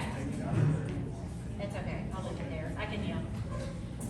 I think I'm the only incumbent besides Jerry Brown here today. So I appreciate listening to everybody, getting your views on what you think that running for these office positions are like. I want to tell you a little bit about myself. I am on 7 years and 3 months as mayor of Vine Grove. Thank you for coming out to our wonderful town this morning. I appreciate you guys. And 2 years before that, I was on city council. Before that, I owned a business, a printing business, for 20 years. I was a small business owner that went through the ebbs and flows of small business owners. I understand the financial impact that taxes can hurt you with and help you with. I'm also the proud mom of 2 boys. My youngest is in the medical field. My oldest just got out of the military. He was a special ops. He was an Army kid. My father was in the military. I'm an Army brat, as everybody likes to call us. I was born at Ireland Army Hospital in Fort Knox. And you know, I say that, and I don't say that because I was born and raised here, even though I was. You can be from other places. I enjoy listening to other views of what people think our leadership should look like. So I'm saying this just to give you all a tie to who I am, because a lot of people don't know anything about me. I do try to keep my personal life personal when I am working. I went to school at North Hardin High School. I have a lot of friends. I have a lot of friends that are in government. I have a lot of friends that do this exact position. I believe in making relationships. I believe in making relationships with people who can help us, who can bring Vine Grove forward, who can help us grow, who can tell us what works and what doesn't work. That's me. I am going to give you a little bit of my background. I went through Hardin County Leadership. I have gone through any leadership program that I can find. I am a real estate agent. I actually sold my business after I did my first term. Between my first term and my second term as mayor, I realized I could not do this, both jobs and do them right. I realized my second term, I needed to give up something. I gave up my business, and I still miss that to this day. I love my customers. I spent many years gaining their respect and working very hard at a very good, successful business. I believe in taking care of people. When I came in this position, I decided that I was gonna be out there. I'm gonna be in the public. I'm gonna answer your questions, even if I don't like the question. I'm gonna answer your messages. That is something that I didn't see that was happening. And I will not talk bad about anybody. Do not take this in a negative way. I respect anybody who gets in this position because this is the hardest job I've ever done. People judge you. We live in a negative world. And it is not a fun position to be in. And if you're running, you better thicken that skin up. Because every day, something hurts my feelings. And I just think, you know what? I have surrounded myself with people that work in this city that are the hardest working people, the most honest people that I could find. And they are the best at their jobs. And I stand beside them, and I will always stand beside them. And this is not just about me. I'm just their leader. I'm the guy that tells them, let's do this. Or no, I don't think that's gonna work out well. I have a council of 6 people that I listen to and I respect. I've got 4 of them that are rerunning. I have 6 of them on there now. And I'm not gonna tell you that we always agree with each other. We don't. There's one gentleman on there that it took me a while to get used to his leadership style. You know, my thin was a little my skin was a little thin, and I thought, finally I said to myself, I'm gonna figure this out. And I respect him, and I like him now. And we get along, and that's what it's about. You all elected him to be on my council for a reason. Everything that I believe in, he pretty much does it. And it's okay, because that way, I don't sit there and think, my mind is what it should be, because it's not always that way. I've got guys on my council so I can listen to them, because we're a team. It's not about me. It's my employees. They come in my office and they'll say, hey, I think we should do this. You gotta listen to them. You know, everybody sat here and talked about taxes. We can't increase taxes. We can't do this. I agree. I pay those taxes just like you all do. I pay everything that everybody in Vine Grove pays. I'm a single person. I pay every one of them. And I feel those. But I also know that we're 20 years behind in what we need to do in this city. And I also know that I've spent the last 7 years and 3 months trying to catch us up from 20 years. It's been hard. It's been amazing. It's been, I've had to take some hard hits. I've had to make some decisions that I didn't like. I've had to make some people mad. And I get it. But I also know that I've built relationships and I've done things that, is that my time up already? Anyways, my last minute. I wasn't even gonna go into this, but grants. Grants is where it's at. We don't have a lot of money in this city, but I will tell you, I have spent the last 3 years working on grants and we've got millions of dollars. We just got awarded $900,000 for a bridge. I have another bridge that's falling down. I've called every friend that I have, every contact that I have to get money. Grants is where it's at. That's how you don't raise taxes. The money is going to somebody. Grants is free money. The state has it, the federal has it. They're gonna give it to somebody. And I'm gonna make sure that Vine Grove is that somebody. Thank you all. Thank you, Pam. Craig? Hi, my name is Craig Boyer, running for mayor because I don't think that what is happening now is what's right for the city. We talk about taxes. Taxes are going up for small businesses like me. Right now we got an extra tax, so I don't really know about, can't speak to the tax thing, but I don't feel the need to drone on about where I am, who I am, where I'm from. I just see a lot of deficiencies here in the government, and I never really wanted to do this in the first place, but I just sat around waiting for hopefully the right person to step up, and I did that for years. And so I just decided one day that I'm gonna try to be that person that steps up, tries to step in and try to do what's right by the people of the city. I think housing is way out of control. I don't know exactly whose fault that is, but it's kind of seems to be just enforced by our current conditions, either from real estate agents or otherwise. I don't understand how people are supposed to move back to these cities after they go to college and houses are quadruple what they used to be. Especially with zero improvements to them. I don't understand how houses can go from $60,000 to $300,000 over the course of just 3 years, and nobody has the intestinal fortitude to say, hey, this isn't really worth that, but nobody seems to have that. So one of the things we can do to combat that, in my opinion, is stop letting corporations buy residential properties. I would make that one of the things that can't happen inside city limits. As far as businesses, we're taxed to the brink, and there's almost no point for a small business to even open, because they just seem to want large businesses. They want franchises. They want all this stuff that isn't small business. And I just got kind of tired of it in my own personal life. Retired veteran, I don't need to do this. When I see a need that needs to be fixed, as a mechanic, I take it head on. It's really all I got. I don't know, I'm going to drone on for 5 minutes, but what I want to do. There's so many avenues, and it's really hard to compartmentalize it in my head, but directions, and maybe I'll get better at this as I go. I don't know. Just really wanted to do what's best for everybody that feels like they don't have a voice, and just be a fighter for them.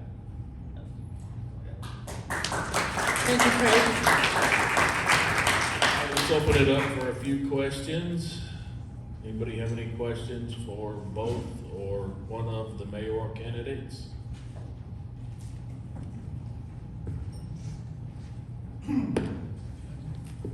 For full disclosure, I'm a resident of Radcliff, but I enjoy coming to Vine Grove for all the nice things you have to offer. The Bluegrass Music Festival, the event center across the street, the first Fridays, and the food trucks and other events. But to get back on the main subject, and at one time, Vine Grove was just a shortcut to Otter Creek Tavern. So for the benefit, what does your most pressing need? What really needs to be addressed to make this city even better? I think our most pressing need is funds, and I just revitalized all of our events that we're gonna have this year. I'm gonna keep some of them, I'm gonna change some of them up. I think, keeping our city the safest, fastest growing city in the state of Kentucky is my main focus. I want everybody to come here with their families, have fun. Our most pressing is trying to get grants to fix our infrastructure. When I came into office 7.5 years ago, it was all about, I'm gonna build a city hall, build a city hall. Well, when I came in, I knew we didn't have $3.5 million at that time. It's probably 5 or 6 now to build a city hall. So we came in and we took a little bit of money at each budget, and we redid this entire area. And I don't know if you can look around you, but our city hall is something to be proud of now. When I came into office, the outside was falling off. The entire area down here, I've made it where we have more revenue coming in by renting rooms. There's a lot of things that I have on revitalization of downtown, trying to help our business owners by doing a great program from the city to try to help them, because I know these businesses don't have the money. So we have a lot that we need to work on.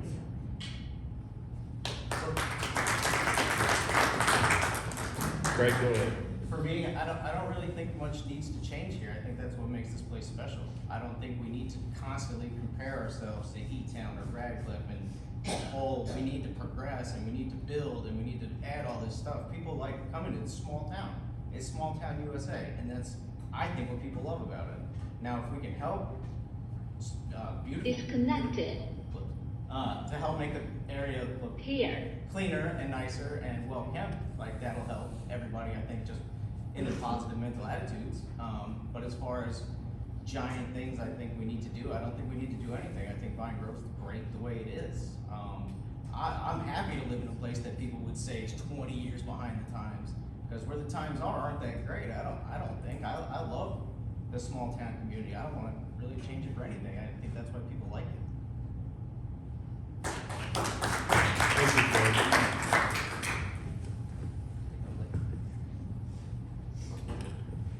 Hello, my name is Chantal Thorpe. I'm a business owner here in Vine Grove, and I'm actually from here 30 plus years. I do know Mayor Ogden, but I do not know you. What is your experience that makes you capable in running for Mayor of Vine Grove? What is your experience? I noticed earlier that you did not explain your background, and that's a little alarming because we would like to know who you are, what you stand for. Okay, cool. So I'm an Army veteran. Led men in combat experiences in Iraq. I've led men through the Balkans and Kosovo. This is not unlike that. I don't have any formal training in government. Like I said, I'm just a random dude that decided that enough was enough, and I wanted to step in and try to be useful if I can. But I have almost dedicated my life to public service since attempting to go to college back. I don't know if anybody's ever tried to go to community college, but that's where every idiot goes after high school, and I didn't do well there, so I joined the military. I used that experience to rise through the ranks. I achieved the rank of staff sergeant, which isn't that great. I just didn't feel the need that I needed to keep going up and up and up in the ranks. And in my business in town, I work on people's cars. I don't make a whole great grand living off of it because I don't do it for my own pocket. I do it so people have a quality place to bring their vehicles to get fixed and still have a lot of money left in their pockets. You have a million other places to go. There's places that I don't think are well qualified to do what they do, but yet they're the big franchises. So just because somebody maybe doesn't have a background in political science or a whole lot of expertise in one field such as this, I don't think that's really should be that alarming to anybody. It's just leadership, and leadership capabilities is what will pull you through it, and having a general understanding of business. I hope that answers your question. Thank you, Craig. Again, thank you both for volunteering your time and talents to make Vine Grove a better place for the people. My name is Brian Sankey, and I also would like to ask both you, law enforcement based, and then also executive based, as the chief executive agent for Vine Grove, prospective and current for Vine Grove. How would you work with the Hardin County Judge Executive and the next Hardin County Sheriff to make Vine Grove better and safer? Thank you.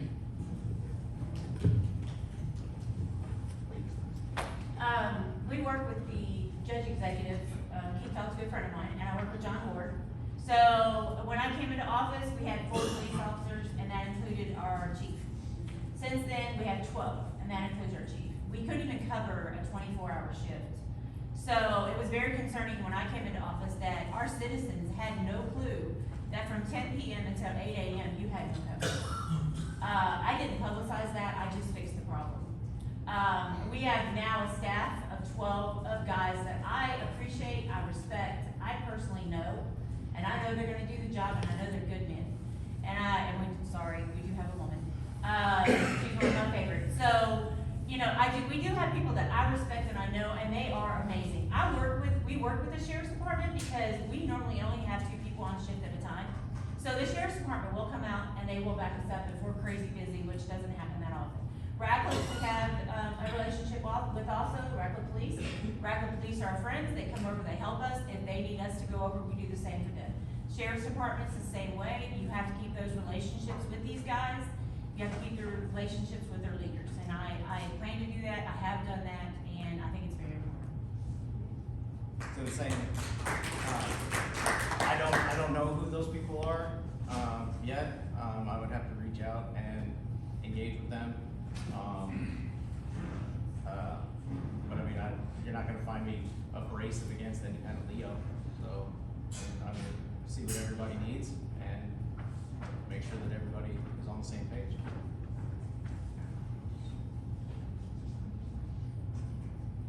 Okay, thank you both. Is there any more questions?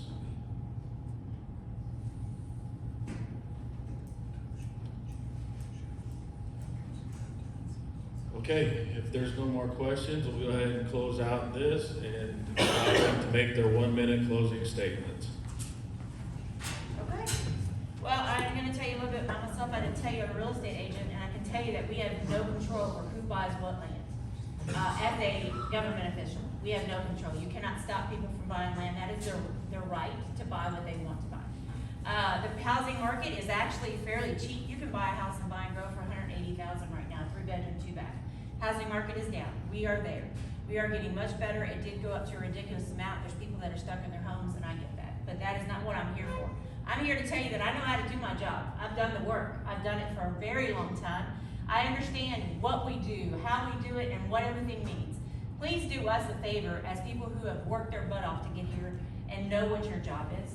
Know what you're supposed to be doing. Know the people that affect you and know how to do it. A lot of council people, I am proud to say that a lot of the ones that I've watched today and the ones that I'm gonna watch come up, they know what their job is. Work hard to do that. I will tell you that for people that have supported me, I appreciate you. This has been the honor of my life to be the mayor of Vine Grove. I will die a happy person because I did this, and I am grateful for everything, and I appreciate your vote, I appreciate your support, and I will do the best I can from here on out, I promise you. Thank you, Pam. Craig? Well, I just appreciate the opportunity of being up here, being able to get my feelings out, I suppose. And I would run the position the same way I was taught in the Army. Competence will be my watchword. I will not use my grade or position to obtain pleasure, profit, or personal gains. I will not compromise my integrity, nor my moral courage, and all citizens are entitled to outstanding leadership, and I will provide that leadership. Thank you. Thank you, Craig. Let's give the candidates another round of applause. And our last speaker for today is Vine Grove City Council. There are 9 candidates running, but remember they will not be on the May 19th primary ballot. Look for them in November on the general election. We have one present for today.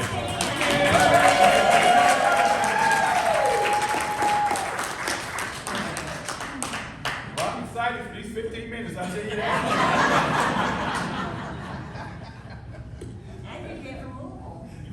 No, yeah, I came from Louisville, that's right. I'll tell you, thank you, Bobby. I was actually, I was on an overnight field trip with my students. I'm a school teacher. So I was on an overnight field trip in Louisville, and we actually won overall for state. Right. I could not do that again, I'll tell you that much. So, well, good afternoon, everyone. First of all, my name is Stan Holmes, and I'm running for Vine Grove City Council. I know time is limited, so I will make sure I use good use of your time. When it comes to experience, I can say that I have a lot of great experience when it comes to public service. I'm a veteran myself. I have served before I became a member or a citizen of Vine Grove. I served with the city of Radcliff as a city council member for 14 years. So when it comes to experience, I have experience. When it comes to knowing the city budget, I know the city budget. What am I trying to tell you? That on day one, I'll be ready to go to work. That's not a problem for me. I do believe that most importantly, I can tell you a lot of great things about me, but the most important thing is I'll tell you that I care about this city. Because when I move somewhere, I care about what happens in it. When I move somewhere, I care about the people that are in it. I want to know what they're talking about, I want to know what they're listening to, and I want to know what their conversation is. And I want to be able to speak to them about what they have on their minds. So if I can have an opportunity to talk to them and know what the problem is, then I'm going to do my best to fix it. As everyone has already said, they are problem solvers. Well, guess what? That's what I'm about. I'm about solving problems. So I've seen a lot of problems within cities. I know a lot about city budgets. I know that one thing for sure, that I'm not going to tell you that I can't raise taxes when I don't know what the budget is. I'm not going to tell you that lie. Because things happen in the city that I don't know about. And when it comes to the city business, I'm going to do my best to make sure that everyone is accountable and business is transparent.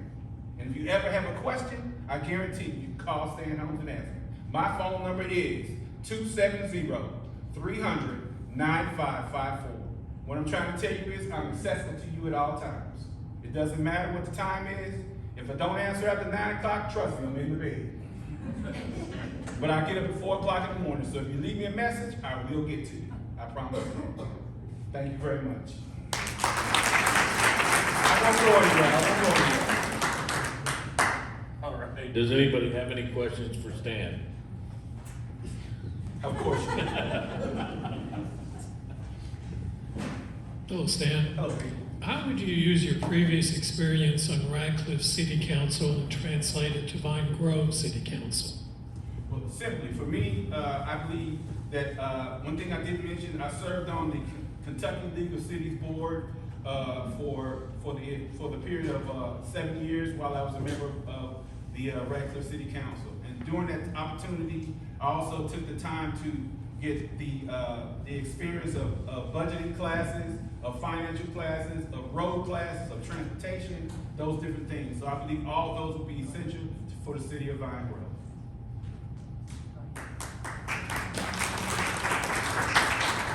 All right, any other questions?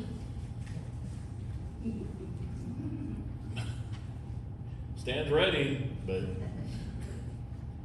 okay. Well, go ahead and give us your 1 minute closing statement, Stan. Absolutely. Well, what I would tell you, ladies and gentlemen, I don't make long-term policies that I can't hold to. What I'm gonna tell you is about staying home is that I will ensure you that I will work tirelessly for the city of Vine Grove.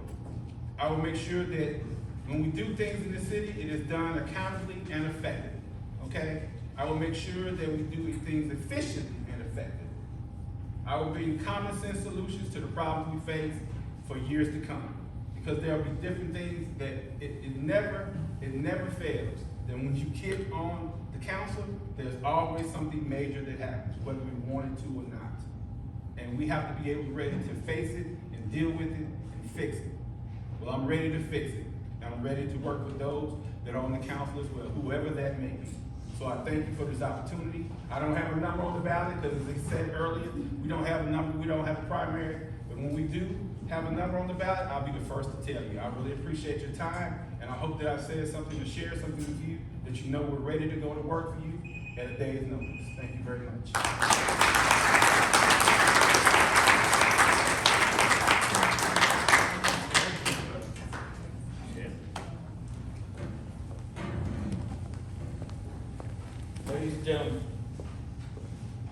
Ladies and gentlemen, as we conclude the forum today, I would like to take a moment to express our gratitude to each of our candidates for being here with us today, and to Mayor Pam Ogden for allowing us to use the Vine Grove City Hall.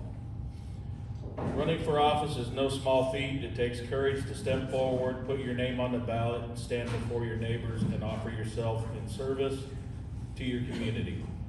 Regardless of party affiliation, background, or stance on issues, this willingness to serve deserves our respect.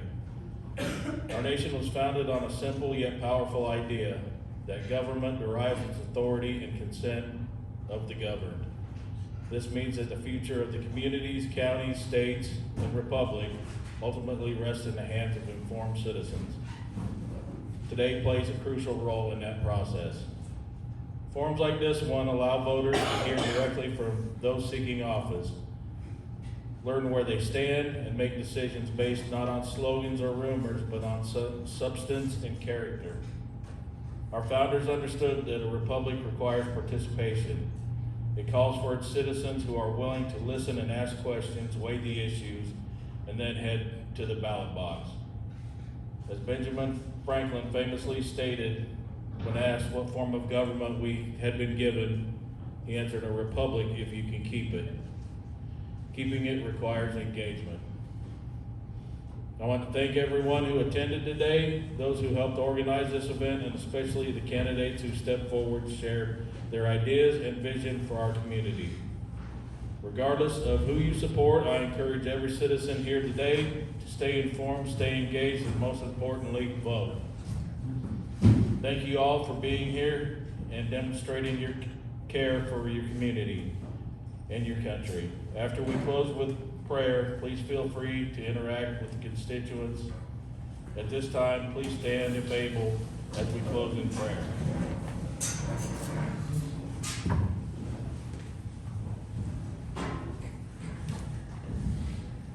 think we've all certainly been blessed tonight by the discussion.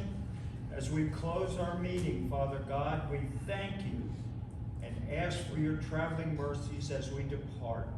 Please help all participants to work out their campaigns with dignity and love for their fellow citizens, and may you ensure that we continue to have good government in the future. And we ask this in the name of your Son, our Lord and Savior, Jesus Christ. Amen. Amen.